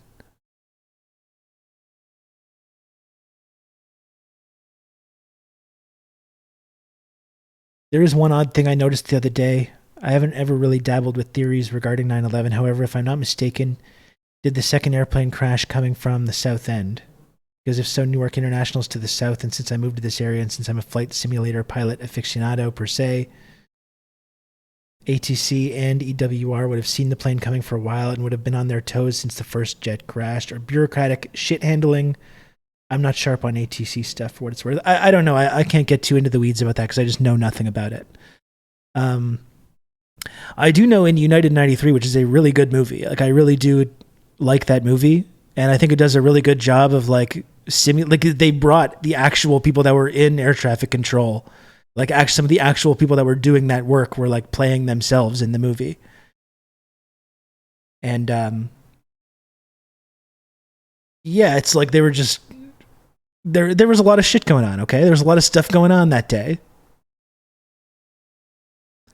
Paul Greengrass, actually a good director. For sure. It's honestly a really good movie. I would really recommend it. That's what I was saying yesterday. There's a whole conspiracy about Flight 93 or whatever, but as I was saying yesterday, I don't find it that hard to believe. There's documented phone calls between the people that were on Flight 93 and their family members at home, and they knew that the attacks had happened. Like, they knew on the plane that they were being used in like a suicide attack. So I don't think it's really that hard to believe that they tried to take back the plane or caused it to crash. I don't think that's like that crazy of an idea. I think if they had shot down Flight 93, they would just say we shot it down, and no one would have had an issue with that. Even in Bush's autobiography, I was reading about this yesterday, even in Bush's autobiography, they were like, we were going to shoot it down, but we just didn't have to. Like, they were not even shy about that. So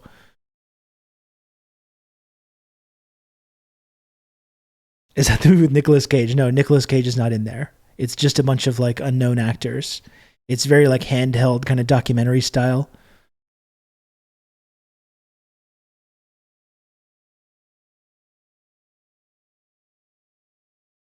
The entire segment shocks me to my core. You're not aware. Casting suspicion on the official 9/11 story can eventually serve to undermine the USA. That's right. That's right. I think he did do Green Zone. I didn't see that. No, Mark Wahlberg was not in it. Oh, yeah, no, the Nicolas Cage one was... Weirdly enough, like, that was Oliver Stone's 9/11 movie. And you think Oliver Stone, this was ripe for him to do a classic Oliver Stone thing, but he did this kind of like inspiring, respect the troops kind of story of human survival in the Oliver Stone. Oliver Stone, I think he got too beaten down with these accusations of being a conspiracy theorist and being against America. When we needed him the most, and he didn't come through in this one.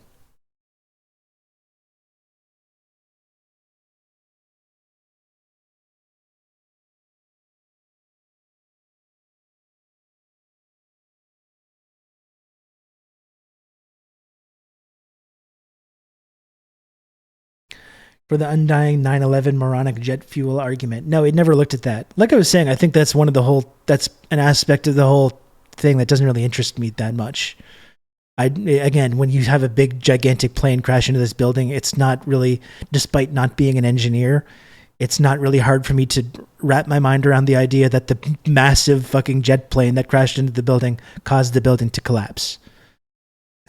And that, I think, that to me is one of the whole kind of like red herrings of this whole thing. You get fixated on these kinds of details, and you start ignoring the obvious conspiracy that's kind of right in front of you.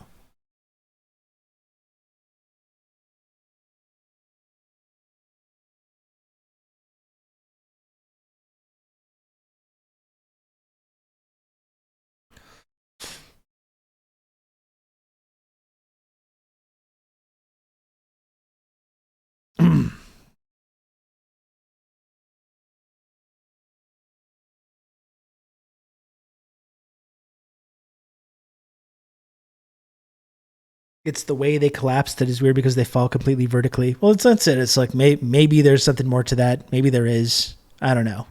Like, to me, it just doesn't really matter that much. To me, it's more about the United States, creating the Taliban and creating Al Qaeda in the first place, allowing this thing to happen despite there was factions of the intelligence community that knew exactly what these plans were and even knew some of these guys and what they were planning and weren't able to stop it from happening. The way that they covered it up and the way that they benefited from it.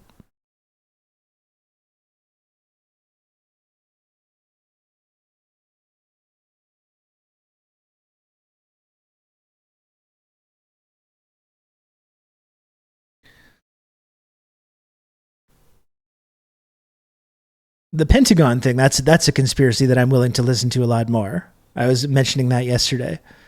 The lack of footage of the plane hitting the Pentagon, despite all the security and all the security cameras and everything that must have been around. And the whole thing about the Pentagon, like, is that just making that up? Pentagon 9/11 audit.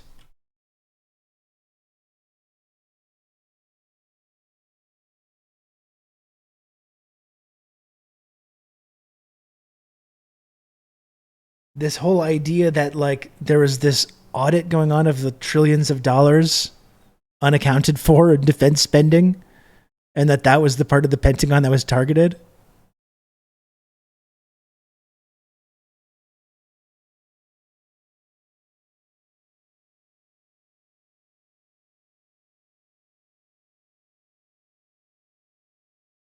Yeah, we weaponized 9/11 for another round of blowback. It's blowback all the way down, isn't it? The blowback leads to 9/11 happening in the first place, and then you do the exact same thing. Let's do it again. And now it's happening again in Ukraine.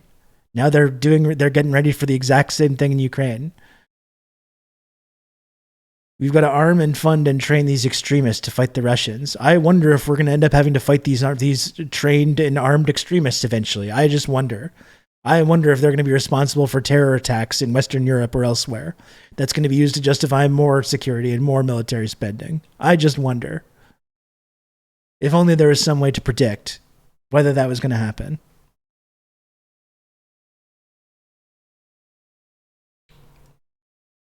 Yo, dog, heard you like blowback. We put blowback in your blowback so you can blow back while you blow back. That's some 2007 ass internet meme reference. It's old Dutch. That's what happens when we're old guys on the internet. This is what happens.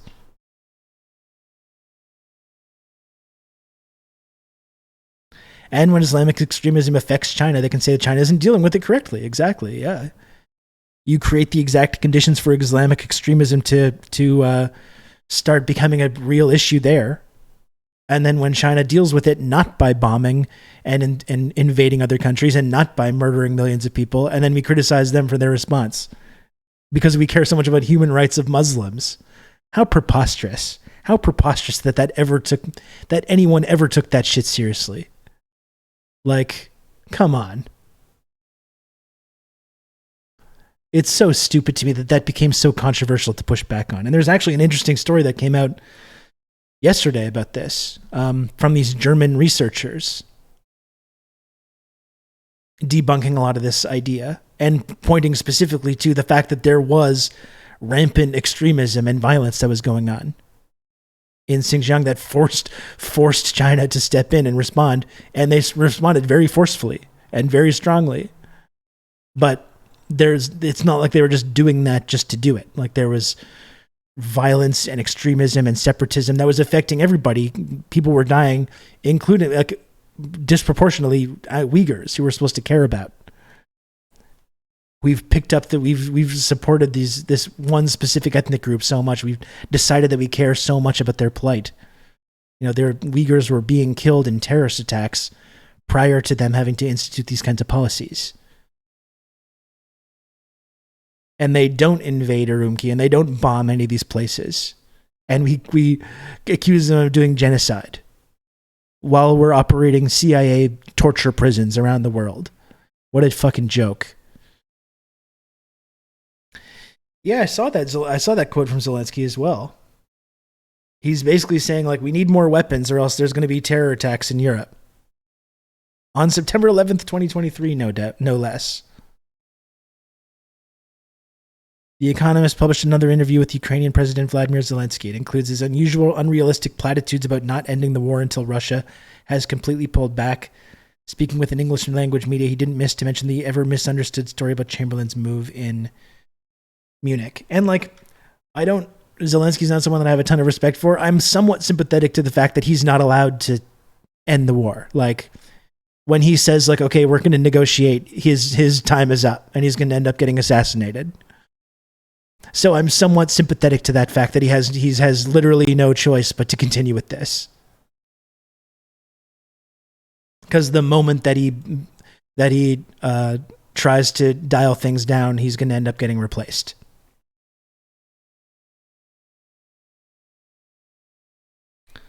Tapping loudly on the table, Mr. Zelensky rejects outright the idea of compromise with Vladimir Putin. War will continue for as long as Russia remains on Ukrainian territory, he says. So just forever, indefinitely.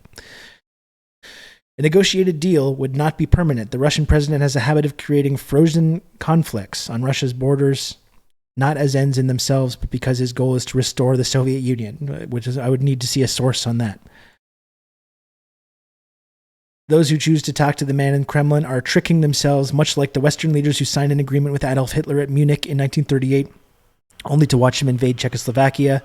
The mistake is not diplomacy. The mistake is diplomacy with Putin. He negotiates only with himself.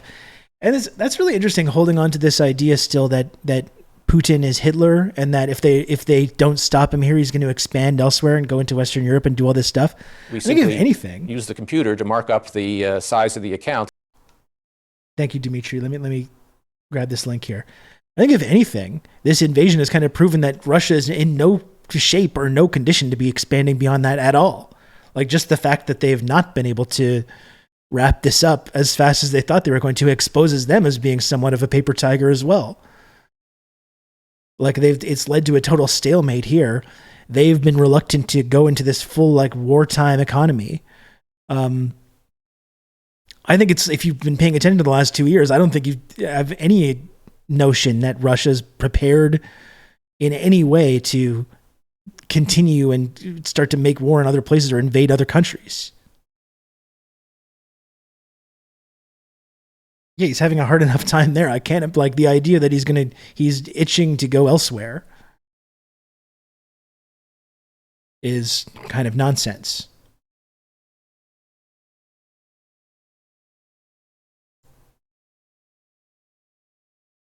Ukrainian corrupt officials stole only Ukrainian money. Corruption cases in Ukraine are not associated with funds from the West. All that money is just all accounted for. All the arms are just totally accounted for. There are a lot of people who say there has been a lot of corruption in this first year, and that's why you are firing. First of all, you have to know, all these cases are not with the help, and not connecting that, not connected with the help of our partners. So it's not about the weapon of our partners or money for the weapon, or money for the budget to give pensions, social support, etc. It's in other cases. It's not about the partner. So these are Ukrainian funds. These are Ukrainian cases. But anyway, yes, but anyway, it doesn't matter for me. Now, he's been working on his English because he needs to be able to report to his bosses a little bit better. You would have to be so stupid to believe this. Yeah, I agree. Fight and win in this war. I can sympathize with the fact that they were invaded and want to defend themselves, obviously, but that only goes so far. Yeah, and it only goes so far, especially when you recognize our role in leading to escalating to that situation, which no one else around the world denies. Like, no one else around the world denies the role that NATO played in escalating this conflict and getting to the point where Russia felt like their security interests were being threatened enough that they had to do this thing which they had been saying they were going to do for like years. They were like, literally, stop doing what you're doing or else we're going to invade Ukraine. And we just kept pushing right up to that red line until eventually they were like, okay, well, I guess we're going to do that now. So yeah, I'm sympathetic as well to every Ukrainian that's had to deal with living in a war zone since that time. But and Russia is not blameless either. You know, no one should know. Of course, they invaded the country and they've committed all kinds of horrible crimes in that time. As sympathetic as I might be to some of their security concerns, which I think are legitimate, but I don't think they should be off the hook for that, but neither should we. It's not this one-sided thing. If crimes have been committed in this proxy war, which it is a proxy war, that's something else that's not a conspiracy. Rob to talk you through all this. When you have U.S. officials like John McCain or Lindsey Graham or whoever saying like, but this is great, we are giving them weapons and they're killing Russians and we're not losing anybody, or Mitt Romney saying that, like that's definitionally a proxy war at that point. So, you know, if you can accept that, then, you know, we're not blameless either for creating that situation. And that's why more money and more funds and this endless escalation is not an actual solution. Jules GBO, brand new community member Jules, thank you for the Prime. I really appreciate that. And thank you OnlyFacts as well for continuing your gift sub. Or no gift, sorry. Paying forward your gifting sub to gifting another sub. Thank you OnlyFacts, I appreciate it. God damn, you have no idea how cathartic it is to hear this, man. I'm inundated with, we must fight to their last man and woman and child bloodlust. Well, I think this stream, PM Trio, and I'm happy you're here now. You're a new community member as well. It's been 2 years of this. I think this stream has been kind of a refuge of sanity for me and for a lot of the people in this community who are surrounded by this in our media and our politics and even a lot of our friends and family or whoever. And it's been really helpful, I think, to be able to come on here and talk about these things and be open and honest about our feelings about it. Without being reactionary and, you know, tailing Putin or suggesting that Putin is some fucking great guy. You know, we've managed to walk this line between acknowledging our role in provoking this situation while not being like uncritically supporting, you know, fucking Putin. Which should be easy. I feel like it should be easy to do that. For many people seem to have a really difficult time with it, though. Hello, Ellie. How's it going? I'm just going to turn on my fan. Okay, it's not too hot today, but it's a little stagnant. Getting a little stagnant in here. Just one moment.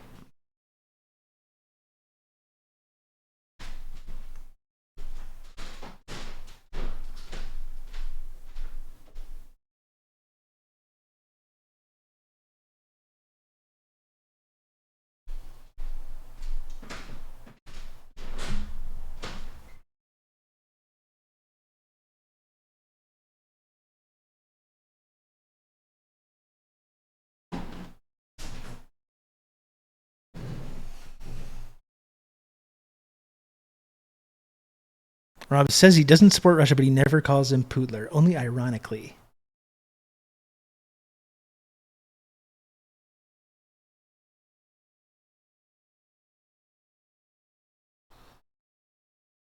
Only ironically. And in fact, you know,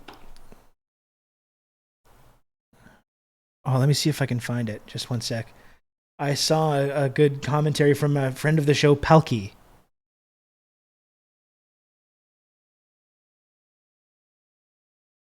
About this.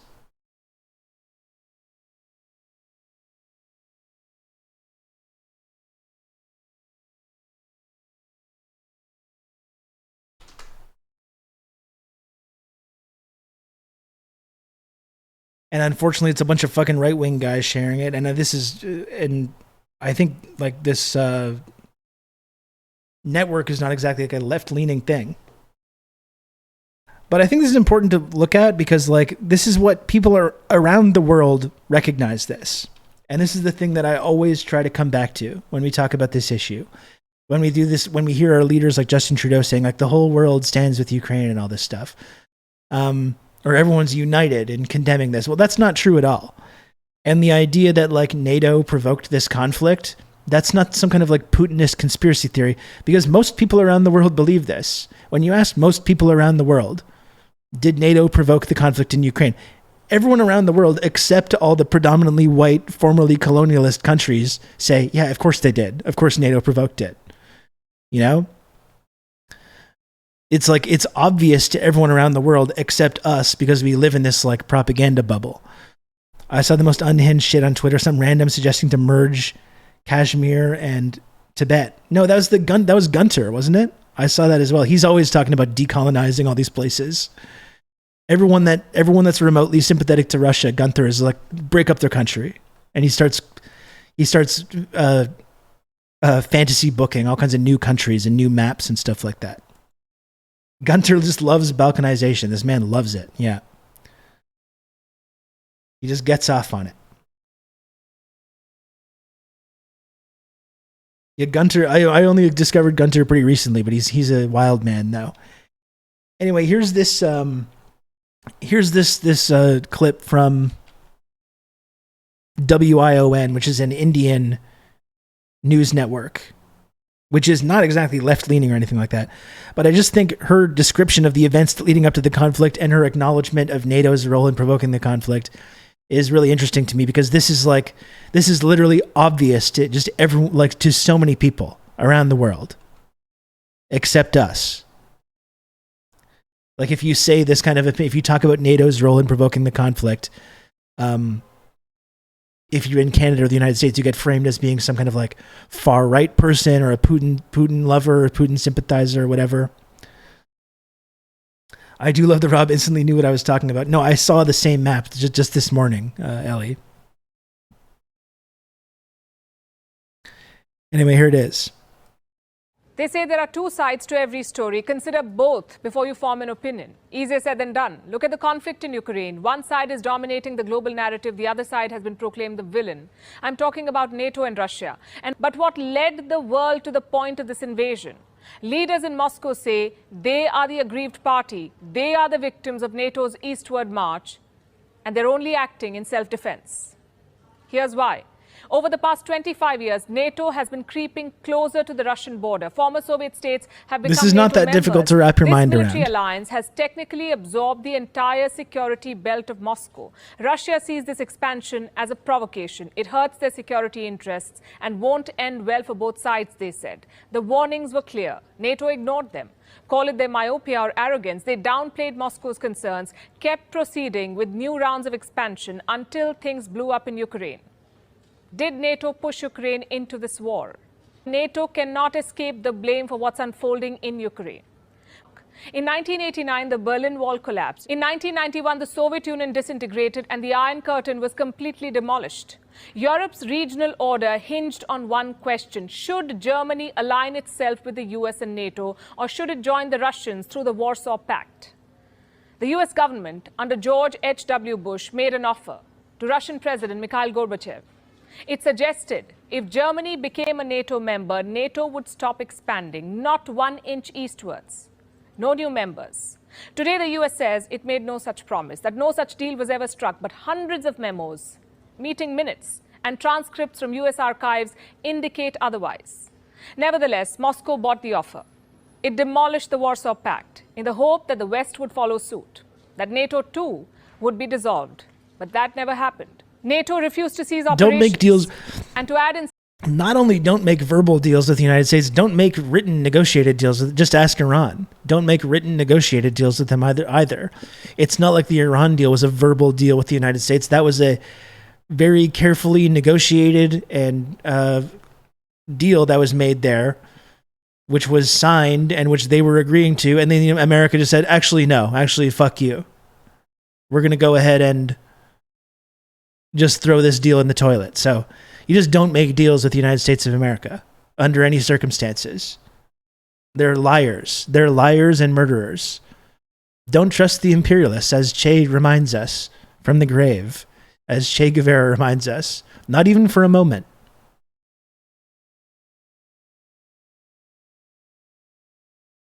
Yeah, the Kurds have been double-crossed like 15 times. Like after a certain point, you just have to stop making deals with the USA. I mean, it's like we see who the problem is here. Don't trust the liberals. They'll betray you. That's exactly right. insult to injury, they kept the door for membership open. Russia saw it as a stab in the back, and NATO kept pushing the dagger deeper. Look at the situated in Russia's backyard. It does not end there. As of 2021, NATO officially recognized 3 more aspiring members: Bosnia and Herzegovina, Georgia, and Ukraine. Last we checked, NATO was also in talks with Sweden, Finland, and Serbia for membership. So to put it simply, much of Eastern Europe... It's Putin apologia to point out that Russia felt threatened by this explicitly anti-Russian military alliance led by the world's most powerful military empire. It's Putin propaganda to suggest that they felt that that was a threat to their security. Can you believe that? This ever-expanding anti-Russian alliance going right up to their fucking border? The fact that they had a problem with that? Wow, can you believe these guys? So unreasonable. I saw the former Finnish PM join the Tony Blair Institute. She's so against invasions. The woke, progressive girl boss queen of Finland's PM. I'm so against invasions. That's why I'm going to join the Tony Blair Institute.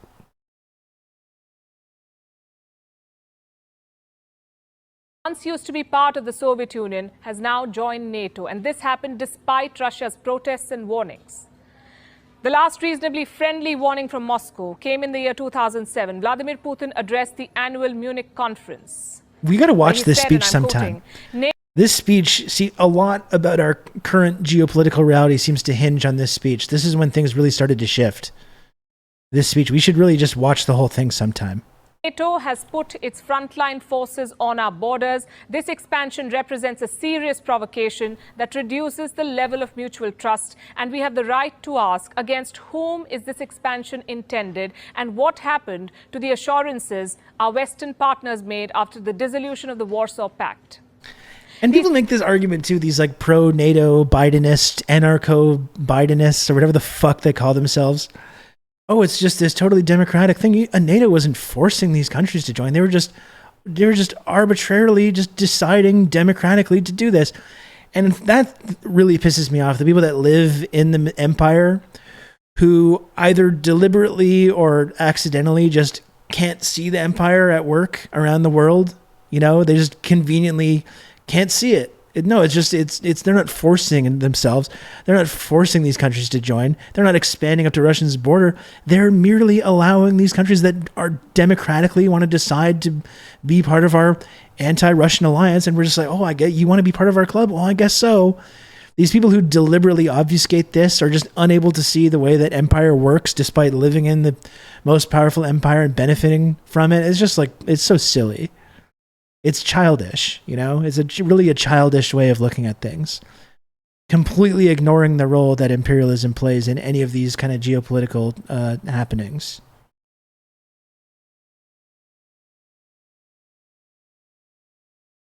These sentiments have been echoed by a host of American strategists. I'll give you a few examples. June 1997, 50 prominent foreign policy experts signed an open letter to President Bill Clinton calling America's efforts to expand NATO a policy error of historic proportions. Then we have George Kennan, the father of America's containment policy during the Cold War. He too called NATO expansion a tragic mistake with no reason whatsoever. Mistake. The warnings went on for decades. In 2008, William J. Burns, the US ambassador to Moscow, wrote a letter to the State Department where he said that Ukrainian entry into NATO is the brightest of all red lines for the Russian elite. He said that even Putin's sharpest critics at home consider Ukraine's entry a direct challenge to Russian interests. It does not end there. This is Robert M. Gates. He was the defense secretary in the Bush and Obama administrations. He wrote in his memoir that trying to bring Georgia and Ukraine into NATO was truly overreaching. Then we have Strobe Talbot, a former Deputy Secretary of State. He described the Russian perception in a similar way, how they consider NATO as a vestige of the Cold War. Of course and they do. point out that if the Warsaw Pact was disbanded, why did the West not dismantle NATO? So several voices in the Western world had warned that Russia's protests have merit and that NATO expansion could spell serious trouble. Yet, successive American administrations paid no heed to these warnings. And this is an important point, too, that I just wanted to mention as well, because people talk about, like, oh, Trump would be better on this, Biden would be better. You know, Trump is going to lead us to World War III. Biden's not leading us to World War III. This policy has been totally bipartisan through Bush, Obama, Trump, and Biden. This expansion, the Maidan coup happened under Obama and Biden. The initial arming and funding and training of these extremist groups in Ukraine, as much as Trump was framed as being this like Russia sympathizer, Putin stooge, this exact process just continued and escalated through the Trump administration. And then Biden picks up the reins and continues the exact same policy. That's the whole idea of the deep state. That's the pathetic thing about Trump, is as much as he complained about the deep state, didn't actually meaningfully do anything to push back on it. But the deep state, specifically though, it's the national security establishment, the intelligence community, the weapons contractors, and these people operate completely unchecked by the actual whatever democratic legitimacy that the U.S. government has. It's totally bipartisan. And you can look back through the decades in America and see different presidents try to push up against this, and you see what ends up happening. You saw it happen with Kennedy. You saw it happen with Nixon. You sort of see what happened with Trump, even though Trump was just mostly talking out of his ass and not actually interested in meaningfully constraining these people in any way, and mostly just interested in like promoting himself.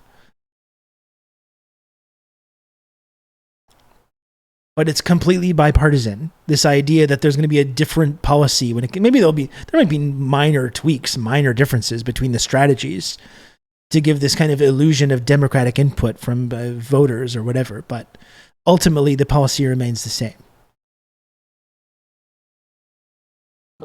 Yet, successive American administrations paid no heed to these warnings. When we analyze, Joe was the point man on Ukraine, and his fucking fuck up son, after Biden was part of the government that oversaw this coup, and it was a coup, the whole Euromaidan, it's so stupid that became controversial, but it was obviously a coup. And then his shithead son just waltzes right in and gets a great no-show job at some Ukrainian gas company. Yeah, it sounds like a great deal. That's not corruption.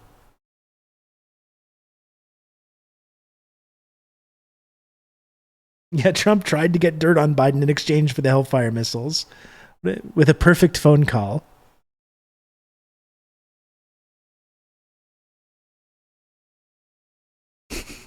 Attacked. All of this needs to be taken into account. Anyway, that's why I wanted to watch this, though, just because as much as it gets framed in our society as being like this totally out of bounds opinion to talk about the role that NATO expansion played in provoking this conflict, it's everyone around the world recognizes this, which is the majority. We forget sometimes. When we talk about we're the free world, the rules-based international order, we're talking about a minority of people. The majority of people around the world are not part of that elite little group, this global criminal cartel in which Canada is one of the junior partners. Most people around the world recognize this very obvious fact that this is a proxy war between the US and Russia, and that NATO expansion and the Euromaidan and all these kinds of incidents directly contributed to the invasion happening. Everyone around the world recognizes this. It's not controversial in any way. But because we live in this like one-sided propaganda bubble, it becomes controversial. Or the only people that are talking about it are these right-wing ghouls, which then gets used to discredit the ideas even more.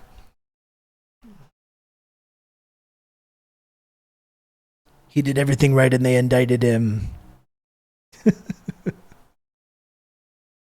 Classic.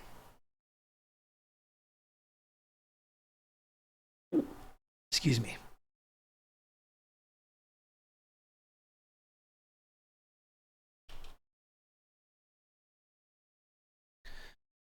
Back to work for me. Well, Jules, thanks for stopping by, and I really appreciate the subscription. Thank you.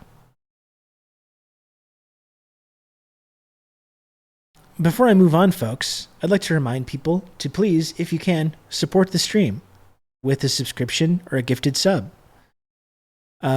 We got plenty more to talk about. 2 hours and 17 minutes into the stream. I got another little under 2 hours to go. I got a hard stop at 3:30 to go pick up my kid from school. But if you support this program, folks, and you enjoy this show and you want to help keep it on the air, please, if you can, subscribe to TRRS. As you know, I must make the little number at the bottom of the screen. You've just become an elite member of the Friendship Triangle. I must make the little number go up every single day. And thank you so much, Ellie Fried Comrade, for the 5 gifted subs. That's very, very, very kind of you. Thank you for that. And yeah, if anyone else wants to support this show, I've got to make the little number go up every little day. Plenty more to talk about, plenty more interesting discussions to be had today. But if you can, please subscribe to TRRS. It's very helpful. You support the work that I do here on Twitch. You join the wonderful dynamic community known as the Friendship Triangle system, which is really going to be better for you than it is for me. I mean, I'm trying to help you with this. I'm trying to help you with this kind of stuff.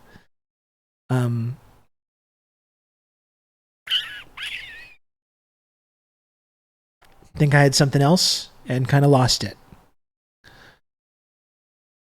Ali in HD is looking for a possible giftee.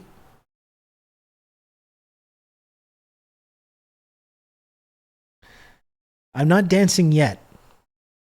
Will you commit to not expand the Friendship Triangle to Russia's borders? I am going to expand it to Russia's borders so we can all nations and peoples around the world can join.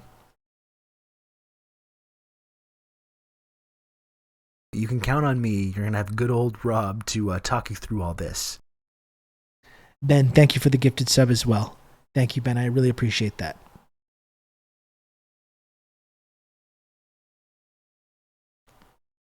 Crossing the red line of friendship. I had never seen this Trump tweet either. I was seeing this getting passed around yesterday.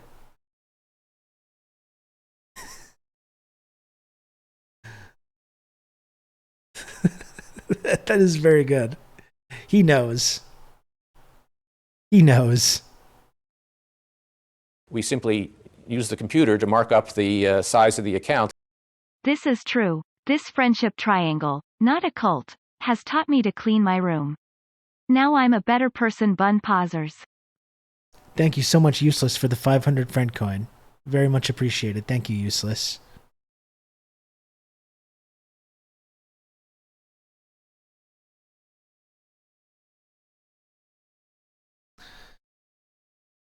So do any other fine folks want to support this channel?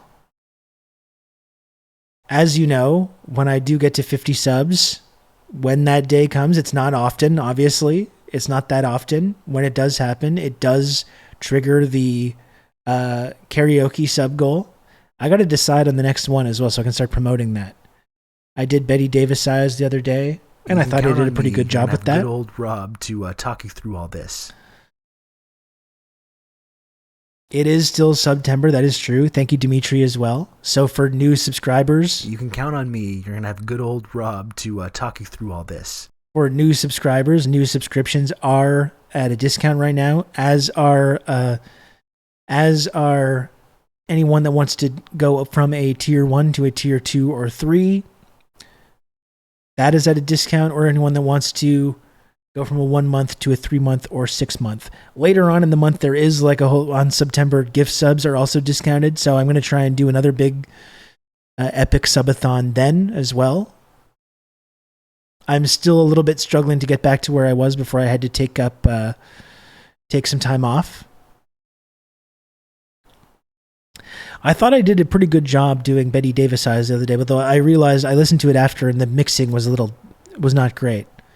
The vocal was way too high in the mix and the sound was not as loud, but I thought I did a pretty good job with that one. I gotta think of the next song I'm going to do now.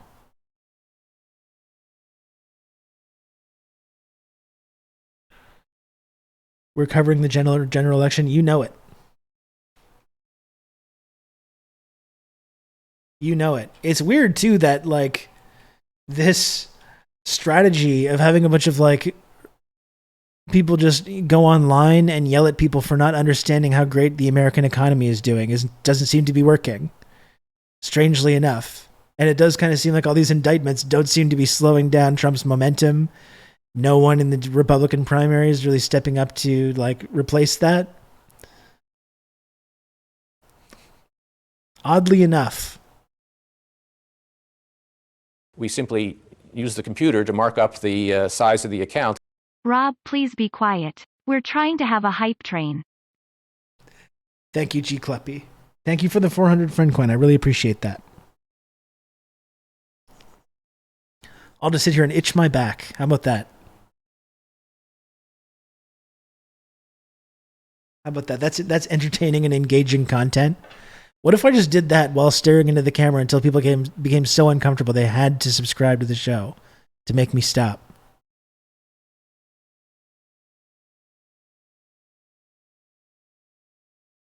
Scratching ASMR. I didn't think you could hear that.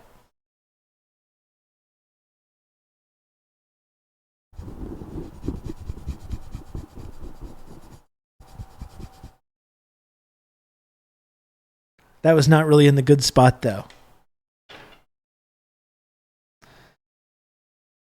That was not really in the good spot. We got another 2 minutes left in this hype train, folks. Do I need to do some kind of like a dancing thing? Is that what I need to do to motivate people? Is that what I need to do, really?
I'll get 5 subs if you do rap rock.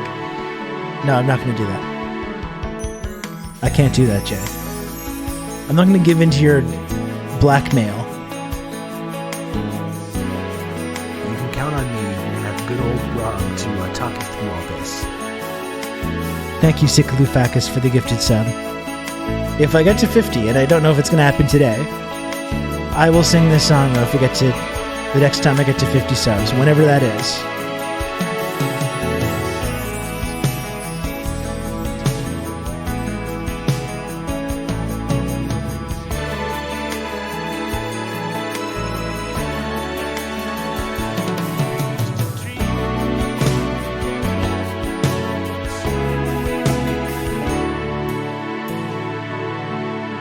I love this song. It's so good. You underestimate how huge this album was. This Christopher Cross album. I think this album won Album of the Year over like The Wall by Pink Floyd. This album was an absolute smash hit sensation.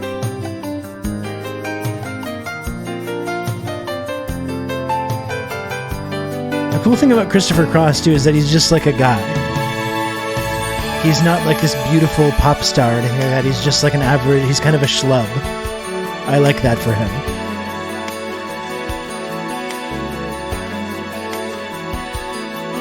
You can count on me. You're going to have good old Rob to talk you through all this.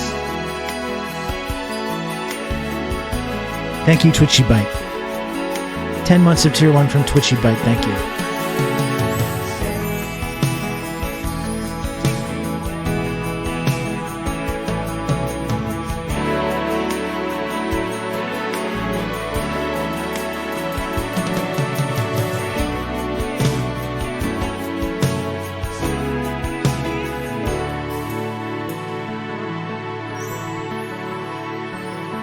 Okay, well that'll have to do. Not so bad. Not so bad. It was some pretty half-hearted swaying anyways. But I'll lay it down right now though. Okay? The next time that I do get to 50 subs, and maybe that's not going to be today, maybe it's not going to be tomorrow or next week or next month. When that day comes though, I will sing the song karaoke edition of Sailing by Christopher Cross. That's next up on the docket. So again, I'm not telling anyone what to do. We don't know if it's going to be, we don't know when that's going to be. We don't know when that day is going to come. But that will be the next karaoke song that I do. I'm actually disappointed that my Margaritaville one got muted. That was the only one that ever got muted. Usually I'm able to get my karaoke through without ringing any alarm bells or anything. But it got muted. It was a pretty good one, I thought. It was just too good. I think that's what we determined. That's what we determined. It was just too good. It was too like the original that the copyright bots got it. I was pretty happy with that performance, though, in the time. It felt good. It felt good to me.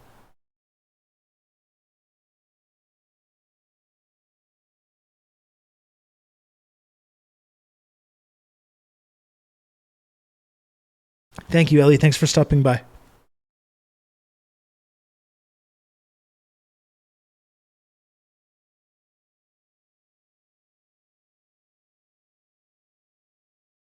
I remember the vinyl album cover well. I used to love when my parents put on the Flamingo Guys album.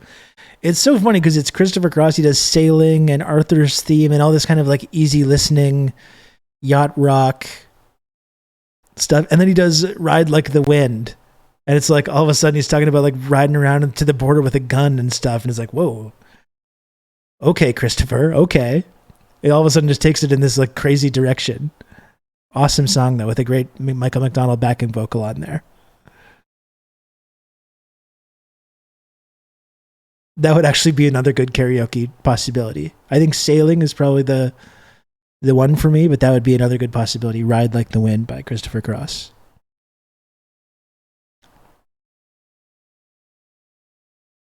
Okay, so I got another 90 minutes to go here. I'm gonna probably be just under 4 hours today. As I said, I've been trying to start a little bit earlier to make sure that I'm able to go do the show for as long as I need to. On Tuesdays and Thursdays, I have a hard cutoff at 3:30, but on other days I can go a little bit longer. But I think just to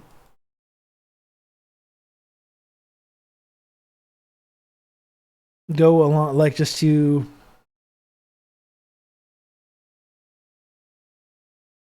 coincide with what we've been talking about here,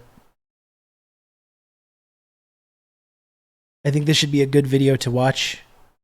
Breakthrough news on this Russia, China, and DPRK alliance.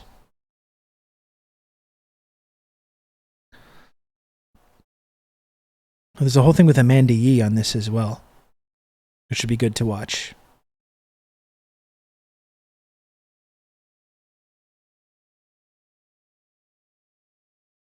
Okay, so there's a couple of things here. We got Amanda Yee, aka Radio Free Amanda, who's a friend of the stream. Sometimes blesses us within the chat with her presence. She appeared on Breakthrough News. We can talk about that. And there's a Brian Becker segment talking about this Kim Jong-un, Russia, China alliance. Michael McDonald is just on everything from 77 to 85. And with good cause, too. He's one of the very best to ever do it. I will let people know as well that I did actually reach out to Eugene Perrier, who came on the show a couple weeks ago, just to say, like, that we watched his speech from Socialist Horizon a couple weeks ago and thought it was fantastic.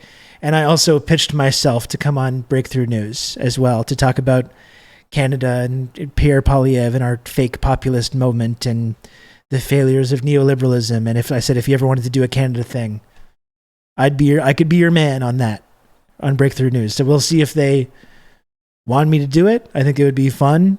I would love to do it, considering how much we watch Breakthrough News and admire the team and the commentary that they've got over there. So it would be a big thrill for me to be able to do that. So we'll see if that ends up happening. Who knows? Who knows if it will? But I did pitch myself for that. I'm trying to put myself out there. On the docket. So great show, as you can see. Good time for you to hit subscribe here on YouTube, and also what else? Breakthrough part of the and you had with as it concerns how people view. And with that, we will dive right into it, and we want to turn to the ongoing side. Ornamental Price says, "Hi, I want to offer promotion of your channel, viewers, followers, views, chatbots. The price is lower than any competitor. The quality is guaranteed to be the best. Auto on, incredibly flexible and convenient order management panel. Everything is in your hands. Turn it on, off, customize. Go to dogehype.com. That sounds fantastic, actually. That sounds like a really good deal. And I don't know. I think that's an opportunity that only comes along every now and then, every so often, and you have to know a big opportunity like that when it comes. So I'm just going to go ahead and get my credit card and social insurance number, and I go get that to you right now.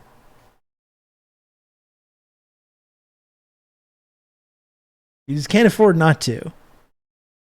Saga here of the sort of shaping of the media space in the United States as it concerns how people view China and what they think about it. And to continue with this ongoing story, we are very, very honored to be joined here on the show once again by Amanda Yee, who is the host of Radio Free Amanda, great podcast, and also an editor at liberationnews.org. Amanda, as always, thanks so much for being back with us.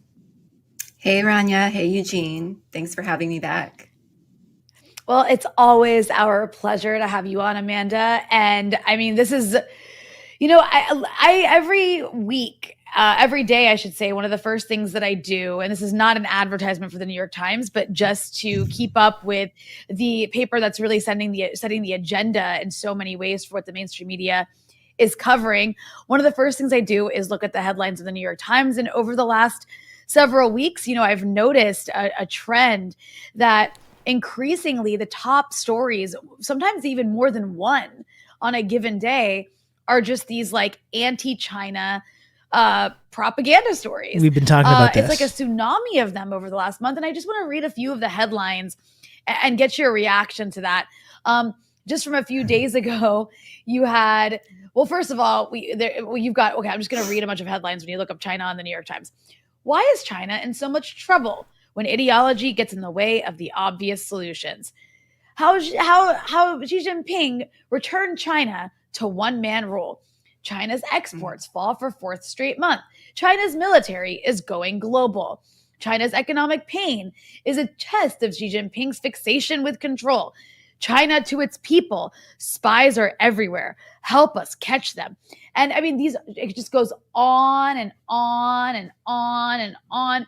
I mean, you really get the sense, especially with this latest one, China to its people, spies are everywhere, help us catch them. You really get the sense that the New York Times really wants us to hate China. But like, what's going on here? Why are we more recently getting flooded with this like insane tsunami of anti-China content at the New York Times? Has China just become like more evil? What's happening? I don't think that's it. So I want to return to that spies are everywhere headline in a few minutes, because that one's particularly egregious. But first, like, I just want to just to say in general, what this signals is that we're in a new Cold War and we are in a major power conflict with China. Like, the US is headed toward major power conflict with China. And if like the headlines, the media coverage, it really parallels how the Soviet Union was covered like during that period in the previous Cold War, right? New York Times coverage of China, it really reminds me of what Michael Parenti said in his book, Black Shirts and Reds, about US propaganda against the Soviet Union during the previous Cold War. Let's see some Parentis. He said that Western media coverage could like transform any data about existing communist societies, transform it into hostile evidence against that society. So if the Soviets refused to negotiate, they were belligerent. If churches in the Soviet Union were empty, then some guy, religion was Rob being Russo, suppressed. some leftist based in Canada. The churches I were was full, turned on to this sick individual, and I found this. Hello, Majority Report. What is up? It's me, Rob. Thank you for joining us. Thank you for joining us on the show today. I really appreciate the raid from our friends at Majority Report. Sam Sater, what a fucking nightmare. Thank you, everyone, for joining us. I appreciate it a lot. Hello. And by the way, you know, one thing that you could really do to help me, folks, I'm agonizingly close to 9K followers here on Twitch. If you're just joining me for the first time and you do not follow this channel, one thing you could do right this very moment that would help me out a whole lot is just hit the follow button. You just hit that follow button. Costs nothing at all. It costs $0 to just hit the follow button, and it's very, very, very helpful to me.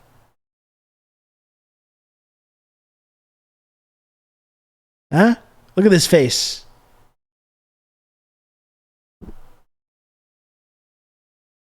You don't want to follow that? Really?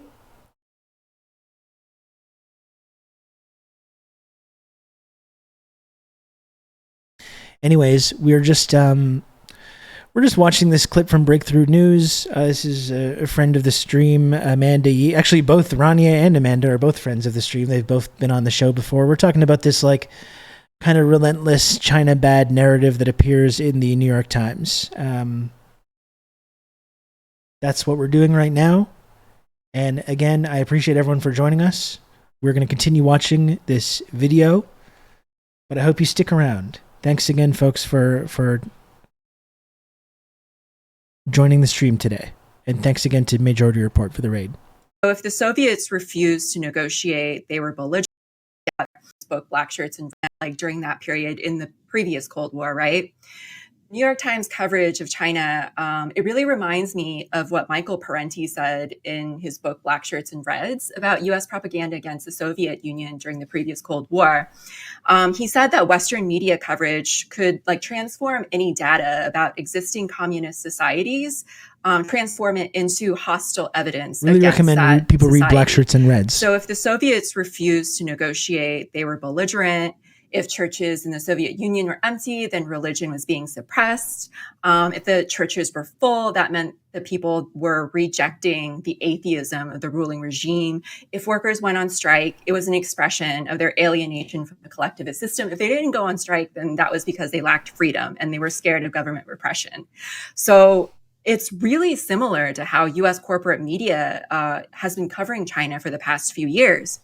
If they find one person who's critical of the CPC, then that person becomes representative of the entire 1.4 billion population of Chinese people, even though, a Harvard study found that 90% of Chinese people were satisfied with their government. But then this study becomes evidence that Chinese people are lying because they're afraid to They're so criticize afraid the to talk CPC about how in they public. they are The successful unhappy. containment of COVID, its successful dynamic zero COVID strategy somehow gets repackaged as a human rights violation. De-radicalization of religious extremists and the Counterterrorism prevention of strategy. terrorist activities through economic development of Xinjiang. That's suddenly framed as a genocide. And then when they can't find any evidence of a genocide occurring, then it becomes repackaged as cultural genocide. And then we see a lot of, the anti-corruption campaigns and reining in of capital, like efforts we would love to see in the US, is framed as Xi ruling with an iron fist. So, I think what this really signals is that, the US is preparing itself and the public for a major power conflict with China. So there's that angle of it. And also, I think it's worth pointing out too that there's real economic issues that's going on in China right now. I don't think we should just totally hand wave that away. I think that's a very real phenomenon. Why is that happening? We have looked in that a little bit more too. It's pulling away from this heavily financialized real estate sector, which is having actual consequences.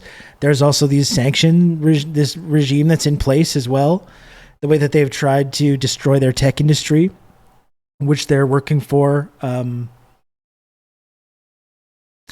They're working to overcome as well. China's biggest issue is claiming other countries and claiming it's part of one China. Can you what actual countries are you referring to? That's the first time hearing of this. I've never heard of this before. I don't think we should discount the fact that there are very real economic issues that are going on in China with youth unemployment and a lot of other things, but we can look at the reasons for why that's happening. It's also looking at our own economy as well, which is not exactly in great shape either. I think we can probably have some kind of a nuanced look at that. That's not just completely uncritically swallowing this idea that they're on the verge of collapse any day now, which I don't believe anyone should think. I think President Xi himself said the other day, I think he said something that was China's, it's an ocean. It's an ocean. It's not and there might be turbulence, there might be difficult times, but the ocean's always going to be there. That was the way he described it. I thought that was kind of interesting.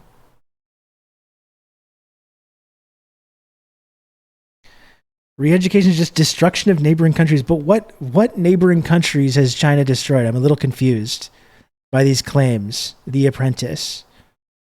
It's specifically what country you're referring to that China has. What neighboring country have they destroyed? If you're going to make those kind of claims, you should probably be able to articulate exactly what you're referring to, because I'm a little confused because I've not heard about this. But also, the New York Times just has a really long history of red baiting and McCarthyism in general. This is part of a much longer history of them engaging in this kind of red baiting. They have always been very reliable purveyors of Red Scare hysteria against anyone who challenged U.S. foreign policy. In 2016, they published a story about Green Party candidate Jill Stein, in which they baselessly smeared her as a Russian asset. Well, you talk about Taiwan and the one China policy. People in Taiwan agree that Taiwan is part of China. This is not just, it's not just China that calls this one China policy. Taiwan is has talked many times about how they do not consider themselves to be a separate country and that they are part of China. So again, I'm a little confused about some of these claims that are getting thrown around in the chat. I'd like a little bit more clarification on that. whose entire presidential campaign was promoted by Russian operatives. The New York Times has been a reliable actor in the previous Red Scare of the 1950s. During this period, they'd published articles fear-mongering over communists among public school teachers and union organizers. But it was really the leaders of the Black liberation struggle that were the most viciously attacked, right? For instance, the New York Times in 1949 described Paul Robeson as a Black Stalin with delusions of grandeur. And also during the case of Ethel and Julius Rosenberg, who were accused of sharing nuclear secrets with the Soviet Union, the New York Times demonized the pair all the way up to their execution. And when the execution came, the newspaper ran an entire column on the front page running a play-by-play of their execution. So this is just part and parcel of what the New York Times does in the service of U.S. imperialism. No, excuse me. I think that's an extraordinarily important point, and I think honing in especially on the Black point you were Stalin making seems about like a nice sequel to Judas and the Black preparations Messiah.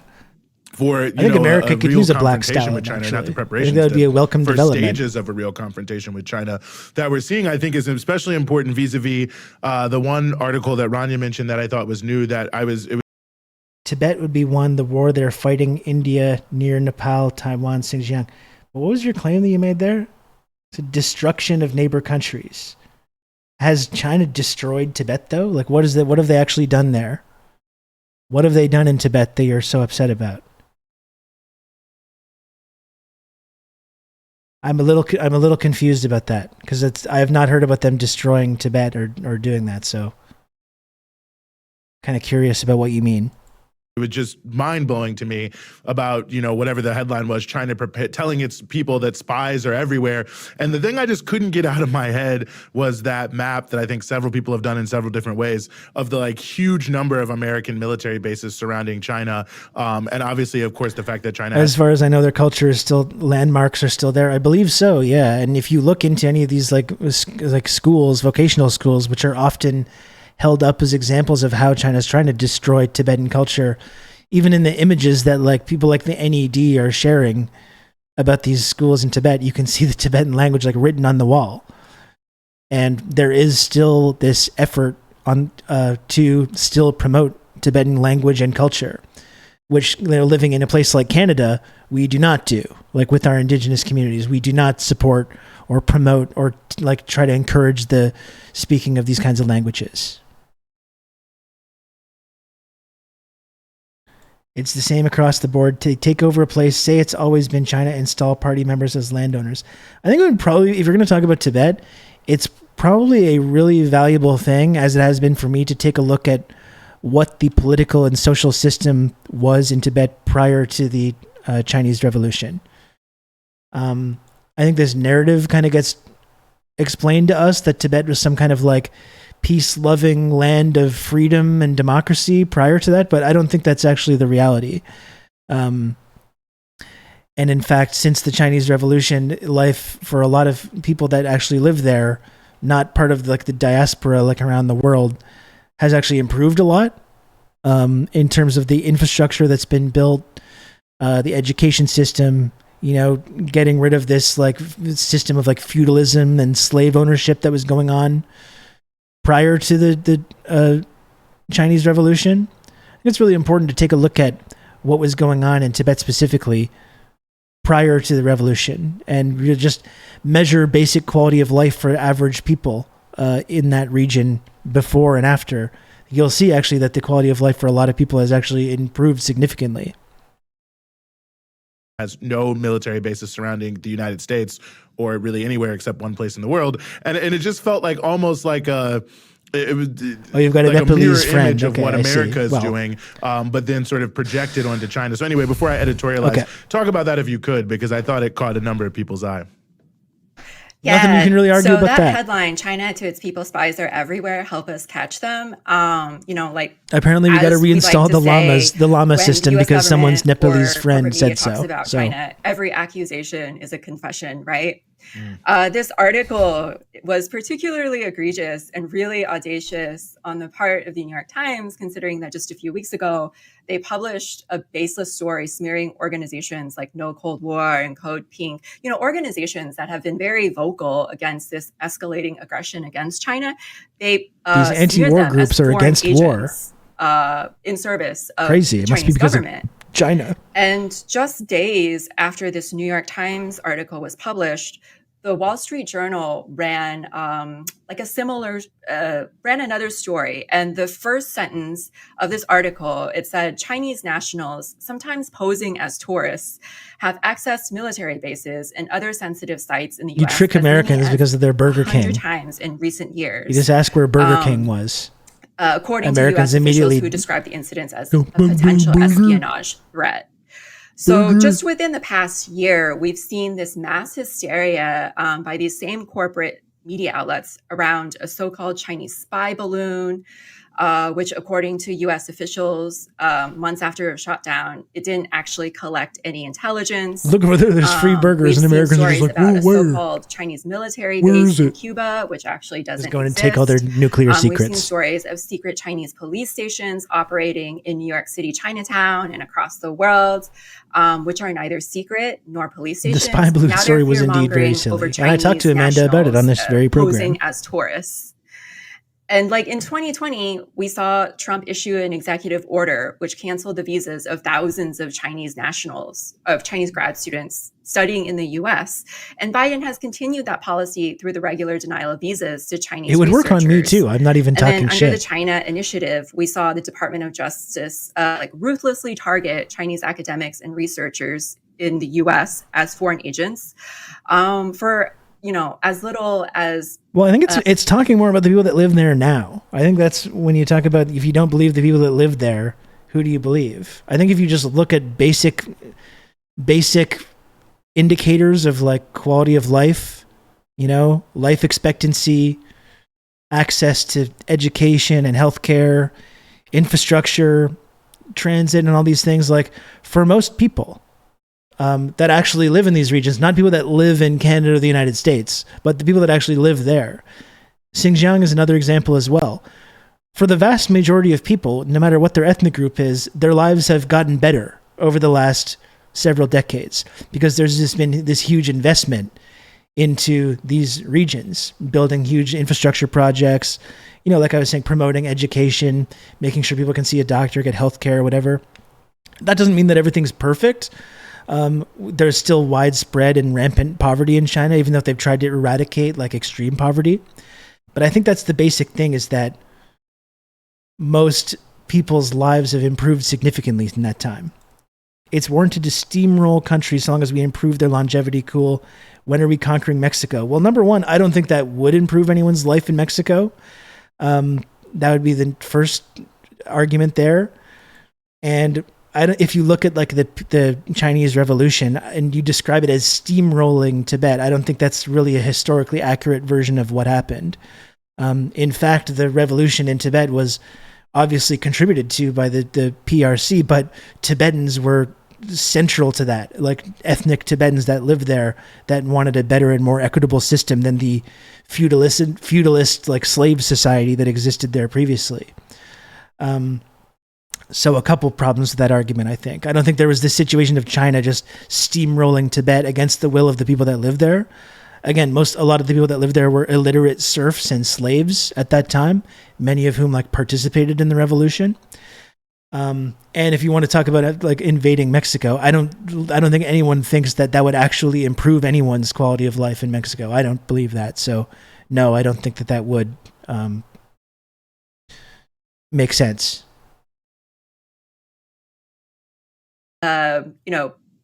Failing to account for a foreign affiliation on a grant form. So they were targeted as foreign agents because they filled out a grant form wrong.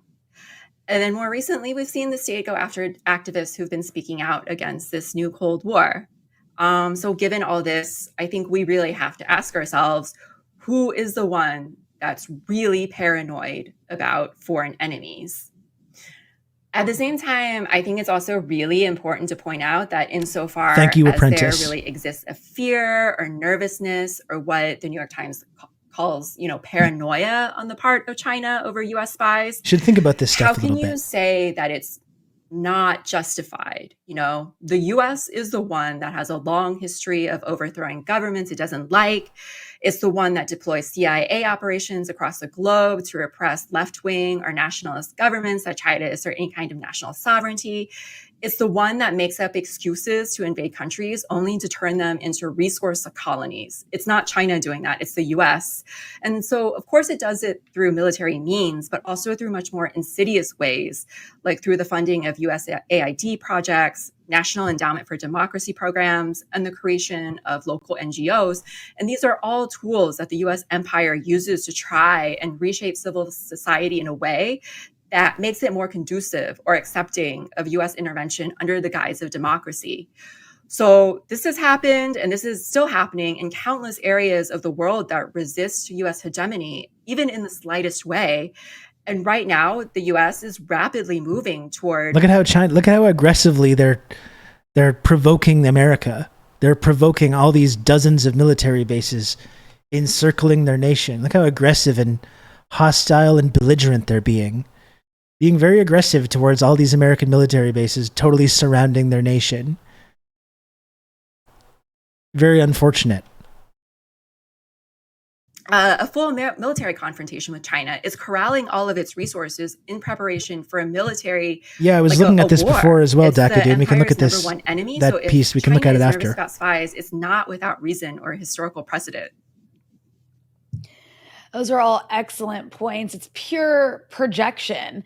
And, you know, it's also, I'm curious, Amanda, if you could talk a bit about the media's role here. I mean, I know that's essentially what we're having a conversation about because this started out as a conversation. It's very rude about that they're so close to the military bases. When I agree. you look at the way the New York Times or CNN or the Washington Post covers this, I mean, you hear so much from the US about state media in Russia, state media in China.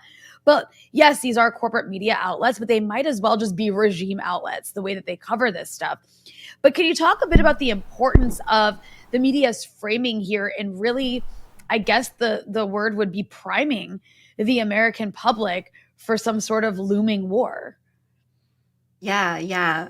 The US, you know, as we've pointed out a few times, it is preparing for a major power conflict with China. It's using every tool at its disposal, just as it did to the Soviet Union during the Cold War. Yeah, DPRK, I've talked about it a little bit. I think it's a little off topic right now to get into, but I definitely, it's going to warrant further discussion. So we'll definitely be talking about it more moving forward. I just think, just very briefly, it's like you have liberals that are like talking about how great this Atlanta justice system is, that's bringing Trump to justice, while there's people like dying in the very same prison that Trump was indicted in right now, every single day. And while they're engaging in this kind of like extremely fascist and authoritarian charging of all these protesters who are protesting the construction of this like massive, this big training facility. And it just, I think it shows how completely artificial the whole two-party system is. Of course, there's a number of differences you can point to between the Democratic Party and the Republican Party. Atlanta, like many other major cities in the United States, run top to bottom by Democrats. And in Atlanta specifically, it's framed as being this like, you know, it's these like African-American Democrats that are running the whole city and the justice system and they're the city council members and stuff. And I think it shows how hollow that kind of politics is when you've got Democrats and, you know, people of color that are involved in running that system and are just engaging in the exact same kind of like law and order, fetishistic, attacking protesters, you know, extremely racist justice system. They're perpetuating the exact same thing. So it shows how hollow that is and how hollow these arguments about like ensuring these institutions are run by Democrats, are run by people of color, how in reality it just ends up reinforcing all the exact same systems, which are very often racist themselves. Thank you, Sienna Ray, for the gifted sub. That's my very brief comments on that, but we can talk about it more specifically sometime soon. The same policy of containment against China, which involves military pressure and encirclement, subjecting it to bans and boycotts, cutting it off from key technologies to thwart its economic development, while also fueling these like particular contradictions within China, which the U.S. hopes will lead to balkanization. And this is where the role of the media comes in. This is why over the past few years, we've seen corporate media constantly push these news stories about the Hong Kong protests, about supposed genocide in Xinjiang, about Taiwan independence. It's not because the US government or the media cares about them. It's because they're trying to use these issues as pressure points in the hopes of splitting up China into a bunch of different ethno-states that are easier for US imperialism to penetrate and manage. So the idea behind this containment strategy, then as now, is that they hope that this is constant external pressure applied by the US would then heighten these internal contradictions that are going on, magnify these internal problems such that they'll boil over and China will collapse from within. And, that is the role of the media. It manufactures consent for this upcoming war. And war with China pretty much enjoys bipartisan support among those in Washington, right? I mean, we're witnessing right now a whole political realignment happening within the Republican Party among the Trump wing of the party, people like Josh Hawley and Marjorie Taylor Greene, where their entire political program pretty much is trying to end U.S. involvement in Ukraine in order to direct those resources toward a war with China. And the reason for this is because China is rising. It's managed to contain COVID with its zero COVID policy. Its life expectancy has now surpassed that of the US. It's implemented a poverty alleviation program that was really successful and eliminated extreme poverty. It's developing its Belt and Road Initiative, which will eventually shift the economic center of gravity toward China through better connecting it to like the emerging economies of Africa and other parts of Asia, right? And really, China, along with BRICS, which it's a part of, represents something significant, especially. Yeah, Retoriku. It's kind of interesting how in this whole narrative about like Uyghur genocide, which was such a big headline grabber, which so many people on the left gravitated towards, and to show their like human rights credentials and the fact that they don't support this kind of authoritarianism. That whole explanation, the fact that that was all in response to like this really serious issue of extremism that was killing people, and predominantly Uyghurs in the region. Kind of interesting how that was kind of not really mentioned ever in any of those discussions, those conversations, or that narrative, which seems kind of important information to leave out. Instead, it just got framed as like this like secular authoritarian communist government just enforcing this rigid view of morality or religion on people, and just destroying people's culture just because that's all they were doing, and just for fun, I guess. That's how that was presented to us in the media narrative around that. But the whole issue of extremism that was in response to was completely left out of that discussion. You have to factor in religion too. A lot of it is about eliminating Buddhism, but there's still Buddhist temples all throughout Tibet and throughout China. Like that's still you can visit these temples. Like there's still, and the same with mosques. There's many mosques in this region. This idea that they're trying to eliminate religion or whether it's Islam or Buddhism, I don't think there's any actual evidence of that's been going on. They definitely did go in, when you talk about Xinjiang, to try and like deal with this extremism problem, and definitely used a heavy hand to round people up into this like anti-radicalization program. I don't think anyone would deny that. Have they actually tried to like stamp out these religions though? I just don't think that there's any evidence of that.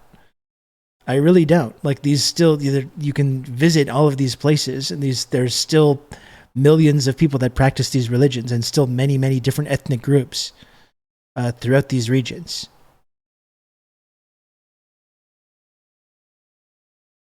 To those in the global south, and it represents the beginnings of a shift away from this US-led unipolarity, away from this world order that it created after World War II, where the US kind of united all the former imperialist powers under Washington's leadership and made it so that every institution was created to ensure US dominance and advancement of US interests. So, we had the UN on the diplomatic front, NATO Mike on the Pompeo military really front, cares about on the plight of economic Chinese front, Muslims. we have That's the right. IMF and the World Bank and the establishment of the US dollar as the global reserve currency. And so China represents a shift away from that US-led unipolarity. And that's why the US is so threatened by it, because China signals the possibility of something different. And that's why we're accelerating toward this major power conflict. And that's why the US media is, increasingly ramping up its anti-China demonization. Mm-hmm. Well, as always, Amanda, we are very, very honored that you were willing to come on and help us sort through all of this. You are, of course, an editor with liberationnews.org, where people can check out your writing on this topic and many other great things. And also the host that was good to look at, Amanda. And I wanted to go back to what we were getting into earlier, talking about Ukraine and Russia and all this stuff. There's this segment as well with what I recommend. I would support. Nonetheless, we are going to turn the page here now to the center of So PM Trio X, I mean, this is like something that we talk about a lot on this program. I don't know if I want to go totally into this argument right now. The main criticism I got of China is that they're almost entirely communist on paper at this point. I don't necessarily agree with that. I don't think anyone would deny. Obviously, since the late 70s, early 80s, they started opening up their economy to foreign investment. They've definitely used the capitalist mode of production in order to expand and develop their society. We talk about this so much on the show, so I don't want to reiterate all the things that I've said time and time again about it. But I think when you look at the landscape in China, political and economic landscape prior to those reforms, when they did open up the economy to foreign investment, still is widespread poverty, like rampant poverty. They had made through in the Mao period, the Cultural Revolution, and some of the great leaps forward in these things. They had made a few advances. There had also been mistakes that had happened, and there had been bad things that were going on at that time as well. I don't think anyone in China would deny that. I mean, they're first to admit that there were big problems with the Cultural Revolution. And overall, when these reforms took place, there was still rampant poverty, and they had to make certain decisions about how to develop their society, how to ensure that they could raise everyone's living standards. It's a country of 1.4 billion people, and that was determined the way forward.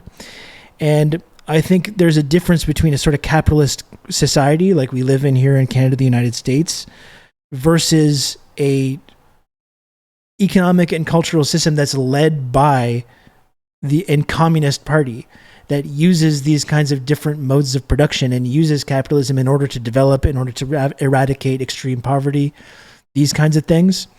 And ultimately, that's all part of the process of building socialism. It's the question of how you do that. How do you build socialism? Especially when you have this, you take over, when the Chinese Revolution happened, it's the post-war period. 20 million Chinese people died in World War II, and prior to that, in the civil wars that were going on. Widespread illiteracy, widespread poverty. How do you go about building socialism and ensuring that you can raise everyone's living standards? And I think, to me, it's like you look at the results of what these decisions have been, and you see this massive historic development that's taken place over the last couple of decades, like since the Chinese Revolution. To me, I don't want to wag my finger and say, well, that's not socialist enough for me, like a white Westerner that lives in Canada. I think that's maybe a little bit chauvinistic, a little bit of a chauvinistic way to look at things. And never seen that controlled to me. Well, I guess that's the thing about the President Xi era, like that they're in right now, which is that I think there was a time that I think a lot of people were concerned with the fact that it was mostly like a communist in name only society. But I think that's one thing that's become a lot more clear over the last 15 years or so, with you see these massive development investments into development and infrastructure and rail. And it does kind of seem like the pendulum is swinging back. And you'll notice that the more the pendulum swings back to the socialist side, and Parenti had this criticism. A lot of people that I respect a lot had this kind of criticism in the late 80s and early 90s. But you're seeing the pendulum now kind of start to swing back. And that's exactly why America's freaking out so much. Because when they were happy to be having a sort of a normal relationship with China, when it was just this kind of like, a cog in the global neoliberal economic system. But now that they have started to swing back more into the socialist camp and start to promote policies that like are meant to uplift everybody, they're engaging in like the Belt and Road Initiative and all these things. That's exactly why this massive freakout has taken place and why all these accusations about human rights are being hurled around. We have this conversation a lot. I don't want to get too into the weeds on this because we talk about this a lot. China's a lot better at executing billionaires for corruption than we are. That's exactly right. And I think that's cool as hell. I don't know if you're using that as a criticism, but I actually think that's quite cool. And if it was a capitalist society, or if it was communist in name only, they would be letting the market take the lead on all these things. And they would be like, that's the big difference. That's the fundamental difference. In our capitalist country, right? You have basically the state, and then you have the industry of private industry, above that and controlling the state. In China, it's the reverse. You have the state led by the Communist Party that's pulling all the strings, and then you have a market. You have the market that's there. You have the private industry that's there, but ultimately they're subservient to the state, which is being led by the Communist Party. I think that's the fundamental difference.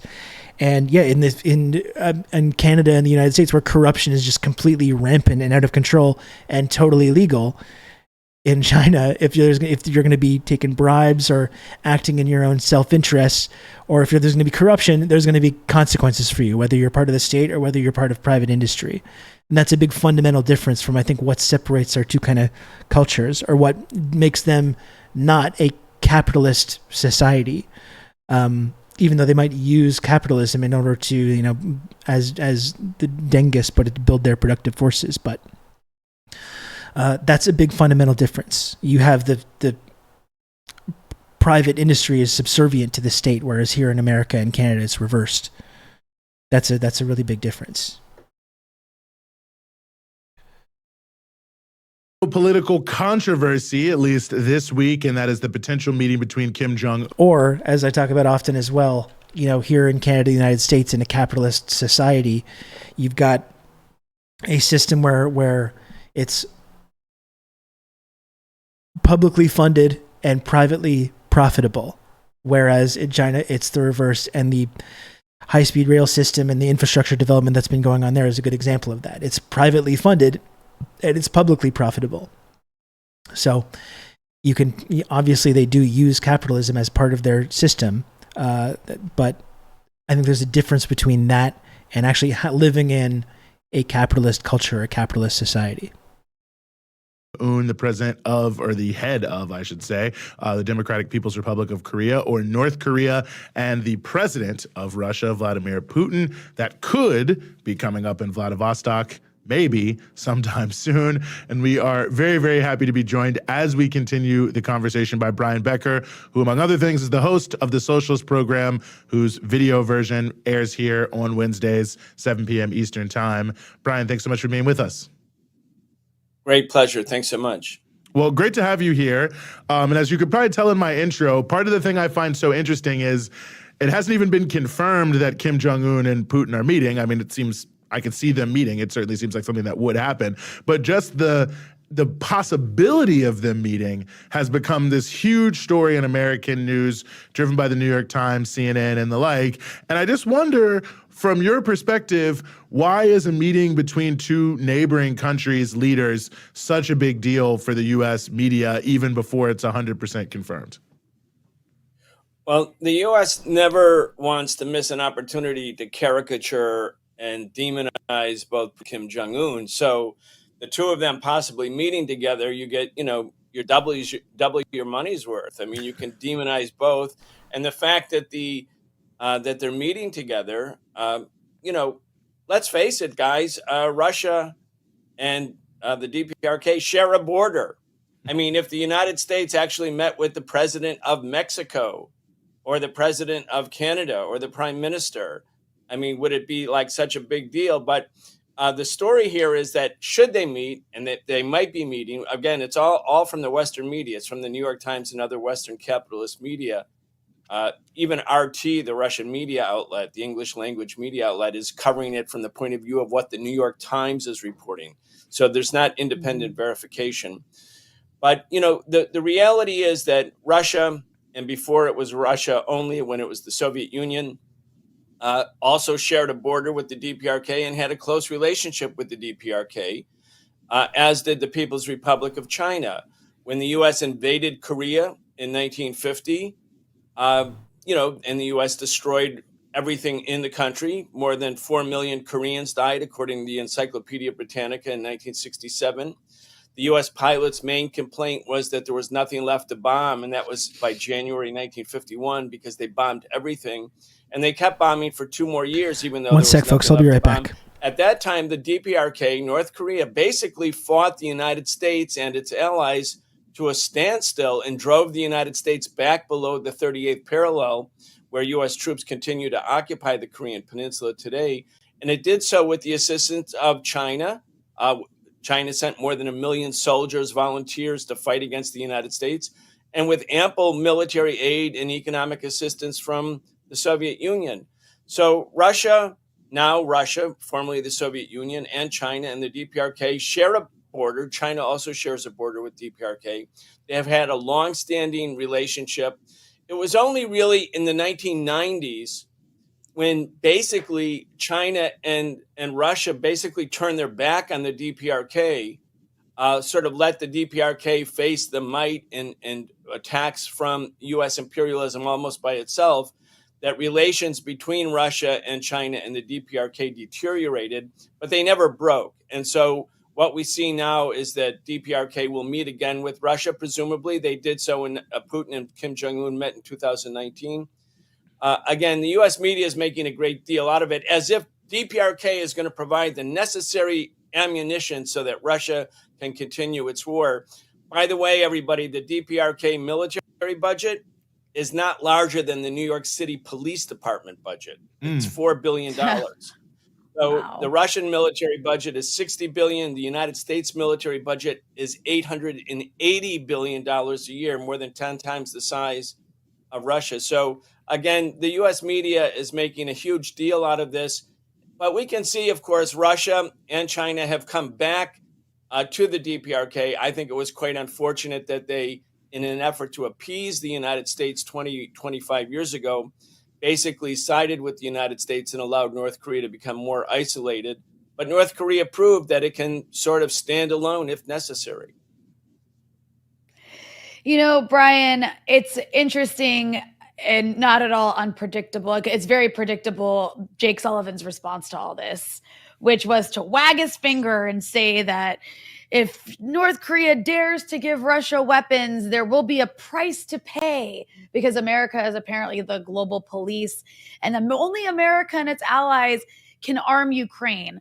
Russia's allies are not allowed to arm Russia, or else there's a price to pay. It seems like a very fair game they're playing globally.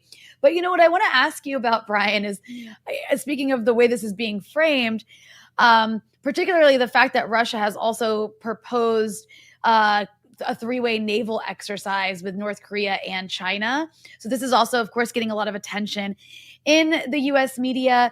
And it's being framed as like, oh my God, these 3 evil countries doing naval exercises together or coming together or having any sort of, you know, trilateral agreement of any kind happening in response, by the way, to U.S., Japan, South Korea having their trilateral alliance, which is very much a military one in an effort to surround China. I mean, the hypocrisy of all that is just incredible. But I guess my point I'm raising here is, in so many ways, isn't this just a reaction? Like, isn't the U.S. literally creating what it fears most and then complaining about it when these countries are just reacting to what it's doing?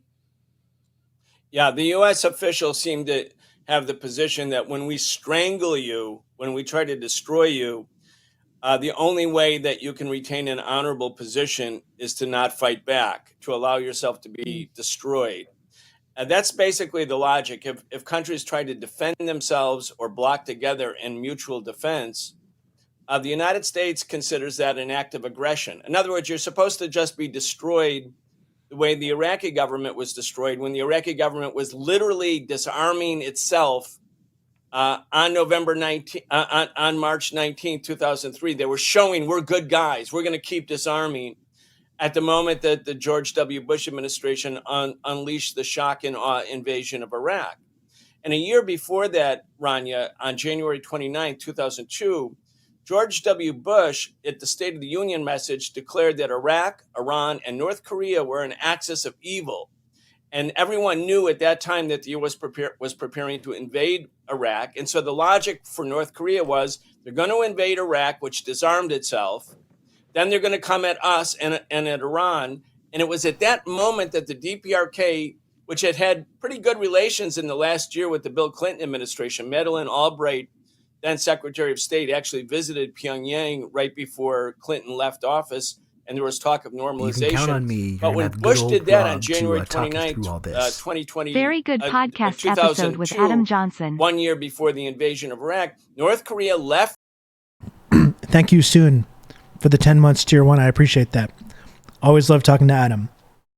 The Nuclear Non-Proliferation Treaty, the NPT, it said we're going to start getting nuclear weapons. It did build nuclear weapons, and it said we won't be Iraq. We are going to demonstrate that we are going to go down fighting if you intend to take us down. Or You're Libya. going to pay a price.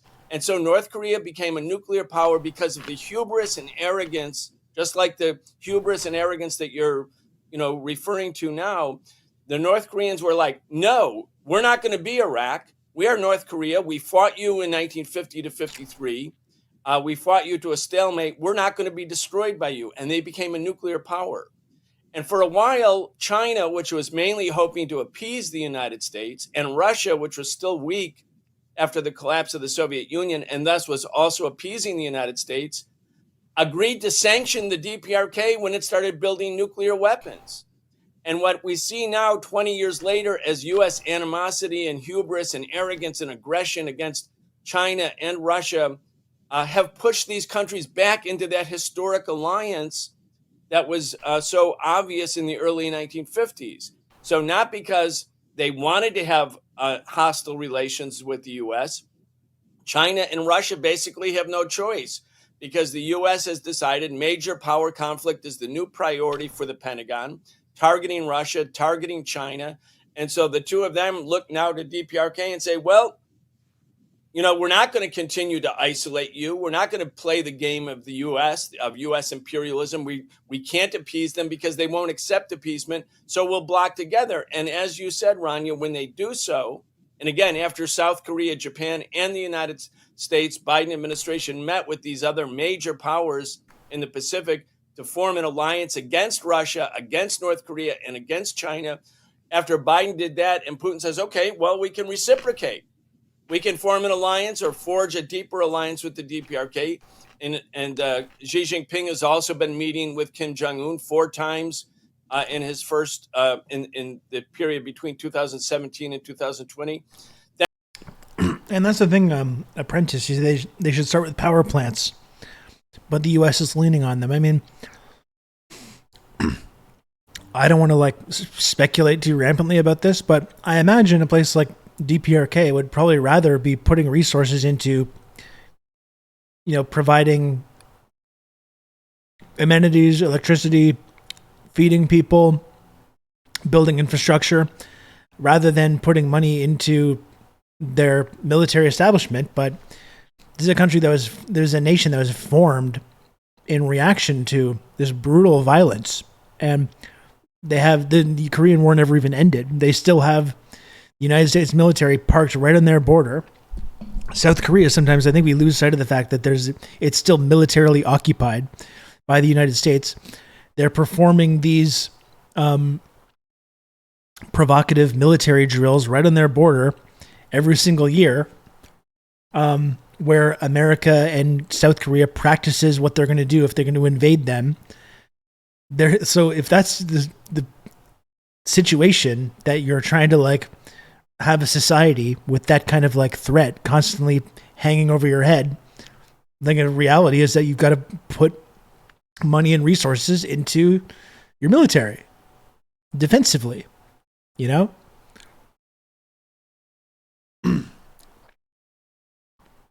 It's kind of understandable. Then the U.S. says, see, Russia and China are evil, bellicose, aggressive players in the world situation. Again, it's topsy-turvy. It's Alice in Wonderland. But if anyone has any degree of objective faculty, you can see how this is actually played out. You know, this is a big topic, of course, and there's so many elements of it. But one of the things I think, you know, and everything is, of course, relative is, you know, when you travel around the world, in the global south, especially in Latin America and Africa, you know, there's a lot of respect for North Korea that I think would surprise many people in the United States. But I mean, you know, in the ruling parties of Mexico, Brazil, Uganda, Zimbabwe, Senegal, Ethiopia, Vietnam, Cuba, India, I mean, all of them, like, you know, important people with large followings, it's not rare to see them say at least something somewhat positive, and in some of those cases, very positive about North Korea, despite all the demonization we've seen here. So as someone who's actually been to North Korea, Brian, more than once, I mean, I'm curious, you know, what do you think it is that people in the global south see that makes them, or at least some of them, reject, DPRK, you know, a lot materially of what's supporting coming anti-colonial from the movements media in that they Africa. themselves are also Of course, they consuming, still have respect saying for that them. this is the world's worst country. I think, Eugene, it's important for Americans especially to understand, because Americans generally don't get it. But the colonized world, and that's the majority of the people of the world, the people who lived under this vicious, undemocratic, the opposite of democracy, colonial rule, where foreign powers loot and plunder and pillage and enslave your people, those countries, those populations in the world look to North Korea, not because they necessarily love Kim Jong-un or because they themselves happen to be communists or, you know, camp followers of the Workers' Party of the DPRK. No, it's because North Korea said, we will not be colonized ever again. We will not submit ever again. They are the sort of the embodiment of sovereignty and independence for the colonized part of the world. I love that Africa, for them. Middle East, and Asia, they're not thinking, oh, DPRK is terrible because they don't get to vote every 2 or 4 years for some corrupt politician in one of the 2 ruling class parties in the United States. They don't think of it that way. They think like DPRK is a proud country, a strong country, a dignified country, a country that will not be dictated to. Even when Russia and China sort of abandoned the DPRK for those years, when DPRK had to stand alone, the DPRK was like, okay, we'll stand alone. And when you think about the adroitness and the diplomatic skills of the North Koreans, the fact that they were— Who's the guy in the middle? It's Brian Becker. The target in the crosshairs of U.S. imperialism, and their basic core big allies abandoned them. And here they are in 2023. They're not destroyed. They're not split apart. They're not broken apart. So the people in Africa, especially, and I think other parts of the global South, they look at North Korea and they say, yes, these are people who stood up to U.S. imperialism, and they won't be pushed around. I was in DPRK 10 years ago when the 60th anniversary of the signing of the armistice that brought the conflict to an end. People around the world know something also the United States population doesn't know. In May 1953, the Joint Chiefs of Staff of the Pentagon unanimously agreed that they would start dropping nuclear bombs on China and North Korea unless North Korea came back to the armistice table, signed a deal so that the U.S. could end a military conflict that the U.S. was losing. The North Koreans did not want to come to that table. They wanted, like Ho Chi Minh, to fight and fight and fight until they expelled the invaders. They knew the invaders would ultimately, and their soldiers would want to go home, and their soldiers were home. So they were going to win. They were going to win the Korean War. They were going to reunify the Korean Peninsula. But I think the Chinese government was fearful. It had just succeeded in its revolution and probably pressured the DPRK to sign an armistice agreement that took place, again, 60 years ago when I was there in 2013. Now it's 70 years. But the people of the third world, as we used to call it, or the global South, they see this determination on the part of the DPRK. That's what's most important to them, is this determination to be a free, independent, and sovereign people no matter what the odds. Mm-hmm. Mm-hmm. You know, Brian, I am curious because there's so much shifting in the world order right now, especially with the expansion of BRICS and, just watching so many countries, as it's an increasingly multipolar world, feel they at least have leverage to, pursue a bit of a more independent path, even slightly more than before. The U.S. is certainly in like a bit of a weakened position compared to 5 years ago or just a few years ago. And that with that sort of all in the background, what is the significance of this particular meeting between the Russians and the North Koreans with all that in mind? Well, I think the North Koreans, and I want to make sure the audience understands this, the North Koreans basically want a peaceful relationship with the United States. When Trump met with Kim Jong-un both at the Singapore summit in June 2018 and then in Hanoi in 2019, and the Singapore summit that was signed in June 2018, North Korea said, we agree, one, to have peaceful relations, normal relations with the United States. Two, we agree that there should be a stable, lasting peace regime on the Korean Peninsula. And number three, if those two conditions are met, we will commit to working towards denuclearization of the Korean Peninsula. So North Korea basically still wants good relations with the United States, but it's the United States that won't provide good relations with North Korea. I mean, Trump was ridiculed by the Democrats and Republicans for daring to talk about peace. I mean, I think Trump just wanted a Nobel Peace Prize because Obama had one. But whatever Trump's motivations, the North Koreans were willing to come to the table.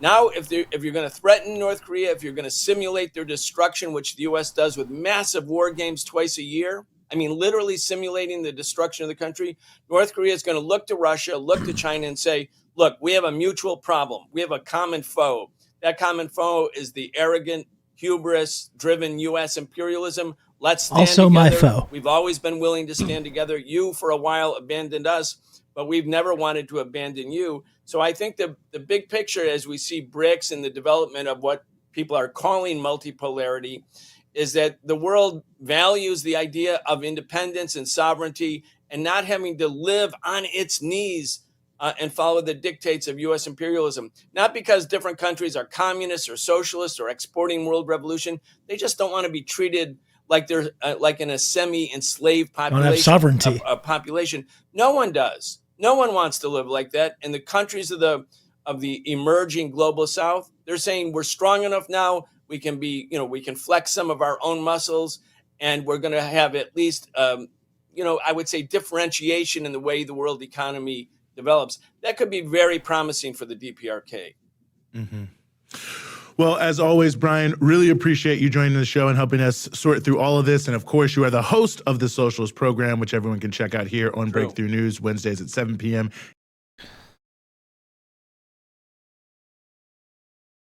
That was great stuff. Great stuff. Always appreciate the work, the analysis, the commentary that we get from Breakthrough News. There's the video in the chat. There's plenty more of guests and subjects on this particular episode, so I encourage people to watch that and support Breakthrough News, because I really do appreciate the work that they do over there.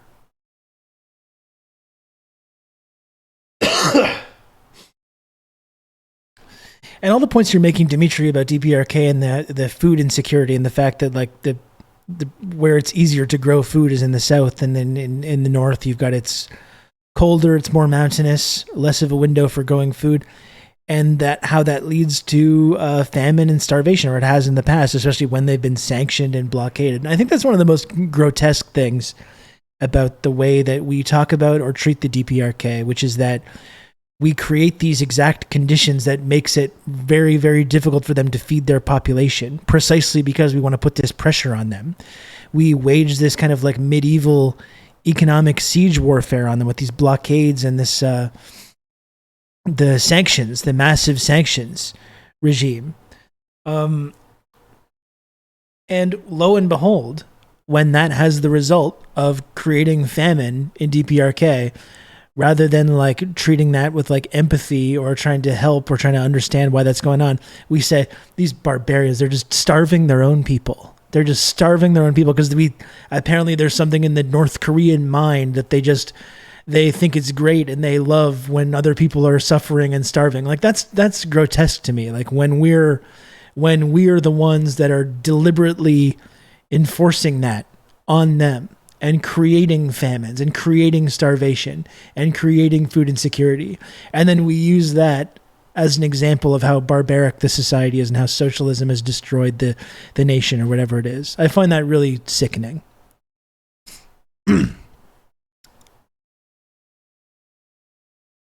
Yeah, just submit and you can eat. And then, look at South Korea gets held up as being this example of this huge capitalist success story. Look at the GDP of South Korea versus the North. Like ignoring the fact that for decades, billions of dollars of Western capital has been flowing into South Korea to create that exact situation. But then look at the movies that are coming out look at the movies and art that's coming out of South Korea right now. Whether it's Parasite, whether it's Squid Game, like this is not culture that's coming out of a society that's economically doing well, where there's like not massive inequality and massive poverty. And where the working class is being completely subjected to these inhumane conditions.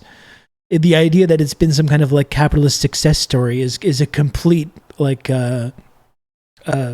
fantasy or a mirage. Certainly, no doubt, certain companies and certain people have profited a lot from that, but actual working class people there are being destroyed.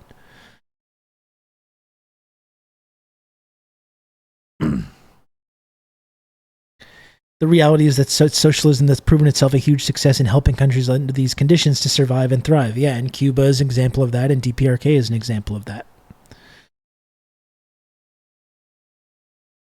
Yeah, the host is about occupation by Americans, for sure. We forget, like Seoul, South Korea, there's like a massive 6-block gigantic military base right in the middle of the city, which is like shocking to think about. Or Psy, we all love the Gangnam Style guy and his wacky dance, but then he's writing songs like about like how he detests American imperialism and stuff. The idea that South Korea has just been this huge capitalist success story and everyone loves being militarily occupied by the United States there is not accurate.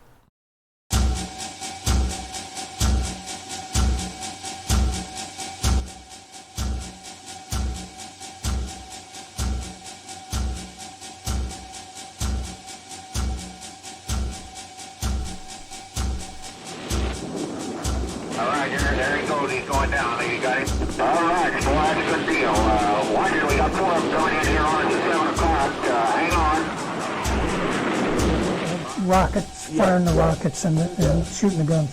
And strafing, mostly there, you drop napalm. 그러고 어머니, 이모의 소식은 아시는지요? 지금 언니는 어디 있는지요? 아무쪼록 춘길과 춘덕을 죽이지 말고 길러주시오. I think what you're talking about, Cradbibs, is an issue with our immigration system in general, where we only want certain people with certain political views, especially about socialism, to immigrate into our society.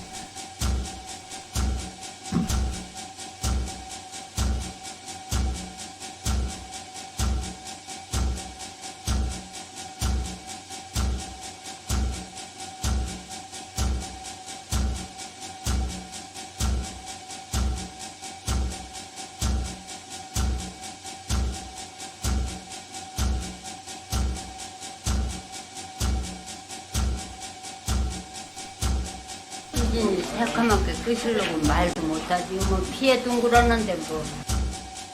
아이들, 여자들, 배고픈. 딸이지.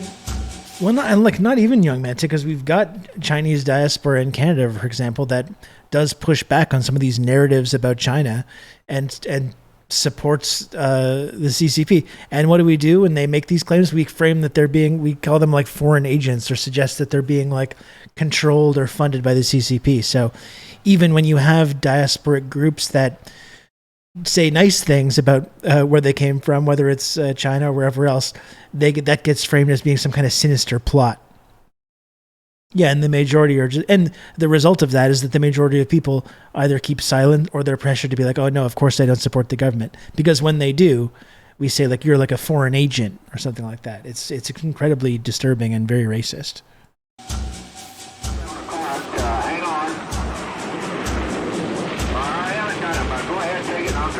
We don't know about this. Like, people that grow up in our society do not know about what we did here in Korea.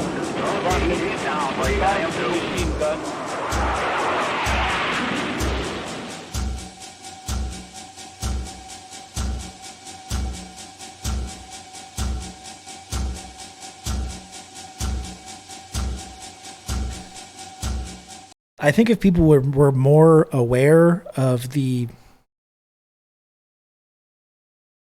unspeakable violence that we inflicted as part of this war, they would have different views of DPRK. That for me was a big piece of that puzzle to help me sort of understand these things a lot more. Once you understand how brutal this war was and how it was as much as it gets framed as being like, oh, it was the North that invaded their own country and we just were defending the poor defenseless South Koreans, this total bullshit, false version of reality. You know, when you realize the violence that we unleashed, I think it makes everything about DPRK a lot more understandable. Their hostility towards the West, their military culture, their, the fact that they're so closed off from the world. I think a lot of it starts to make, in that context, starts to make a lot more sense.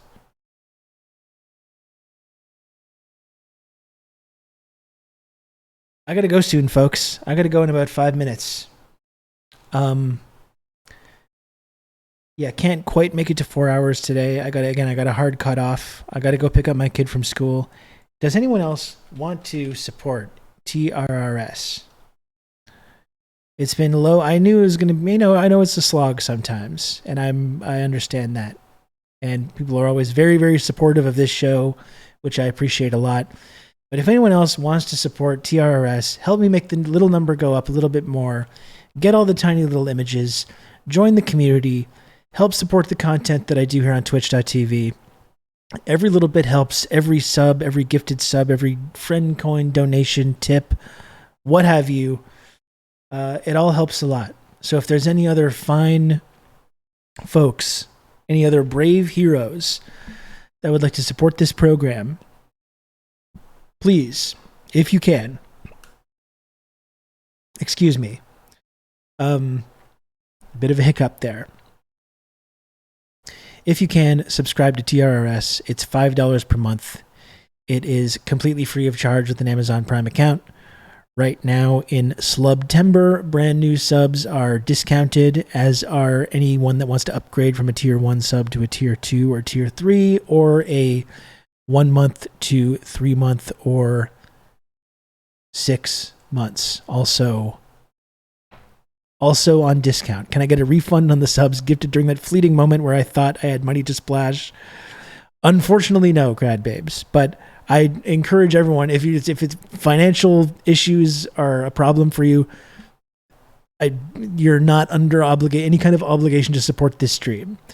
I'm very happy to have this stream and have this community. I don't want anyone to go into debt or go into slub themselves into poverty or into the bread lines or anything like that.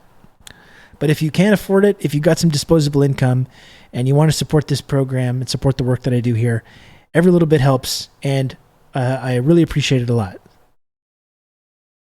For anyone that can support this show and help keep it on the air. Again, the only way I'm able to keep the show on the air. Rob to talk you through. Oh all shit, this. Quaker Oats guy. That badge will be mine. 23 months of tier 1 from Quaker Oats guy. Thank you, Quaker Oats guy. I appreciate that.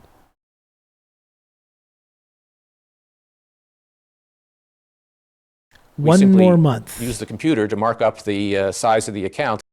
Hiccups? Has Rob been drinking? PAUSERSTRRS trustworthy Rob. Thank you, Useless, for another 500 friend coin. I really appreciate that. It's very kind of you. Don't you want this? Doesn't everyone want the trustworthy You can Rob count on me. emotes. You're gonna have good old Rob to talk you through all this. Yeah, drinking my fridge water. That's right. Pinot Noir Superstar. Thanks for 11 months, tier 1. Almost one entire year from Pinot Noir Superstar. The only kind of wine I ever know about. If you ever want to sound like you know what you're talking about with the wine thing, oh, I'll have a Pinot Noir, please. And you know what? It's fantastic. I enjoy it. Thank you, Pinot Noir Superstar.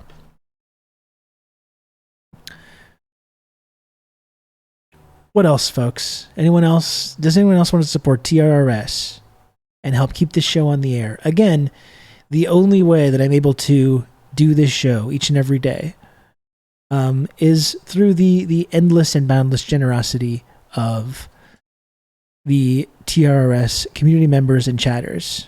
It's the only way I'm able to continue doing this show each and every day. Count on me. You're gonna have good old Rob to talk you through all this. I'm anyone, and I support TRRS.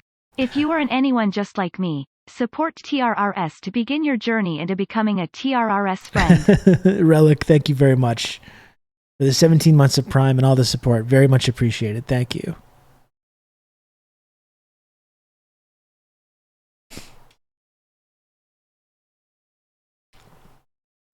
I appreciate that. Very, very kind and generous community that supports this show. I still got a couple minutes left.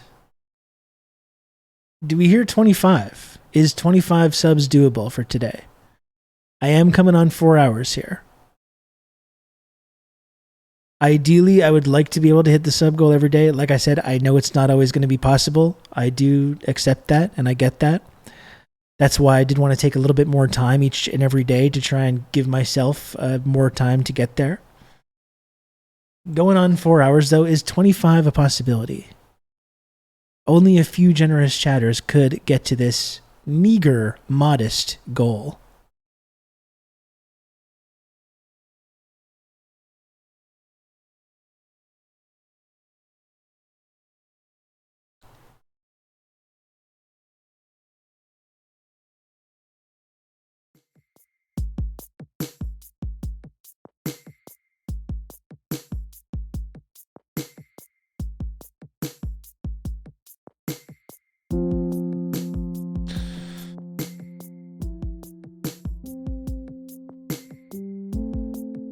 I appreciate any opinions that I haven't heard, especially if they're well thought out and consistent in a worldview. Well, Apprentice, you know count what? on me. You're gonna have good old Rob to talk you through all this. I appreciate that you stuck around today. You know, obviously we might have a few disagreements about these things, but always, if people are in good faith, want to hear more about what I think about these things, always happy to have people hang around and be part of the community. M. Gauntlet, thanks for the 3 gifted subs. Thank you, M. Gauntlet. I really appreciate that. ICB3 dodged yet again.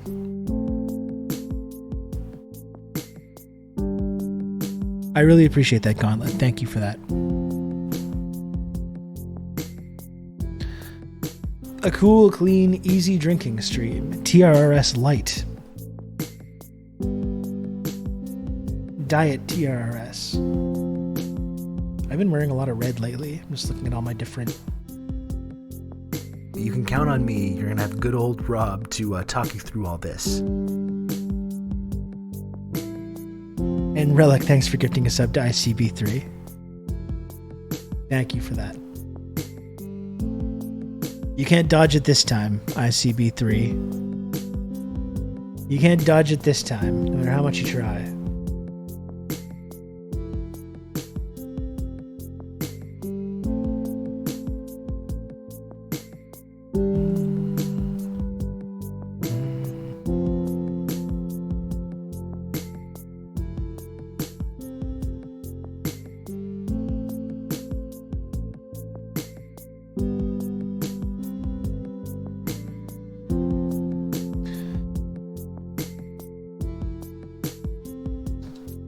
Can we do two more, folks? Is that possible? Is 2 more measly subs possible? A pittance. It's but a pittance.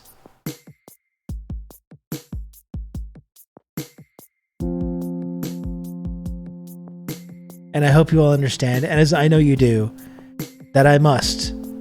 This is my curse, my Sisyphean curse, that I must make the small number at the bottom of the screen go up every single day. Every single day that I log in here. So I hope people understand the shilling that I have to do sometimes.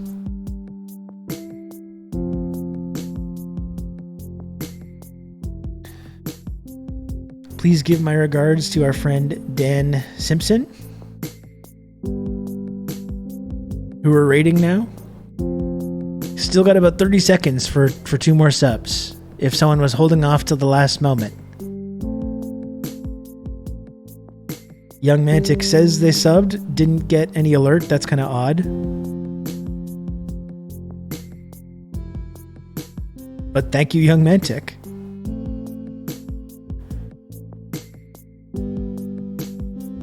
Every day we use the machine to mark up the size of the account. We simply use the computer to mark up the size of the account.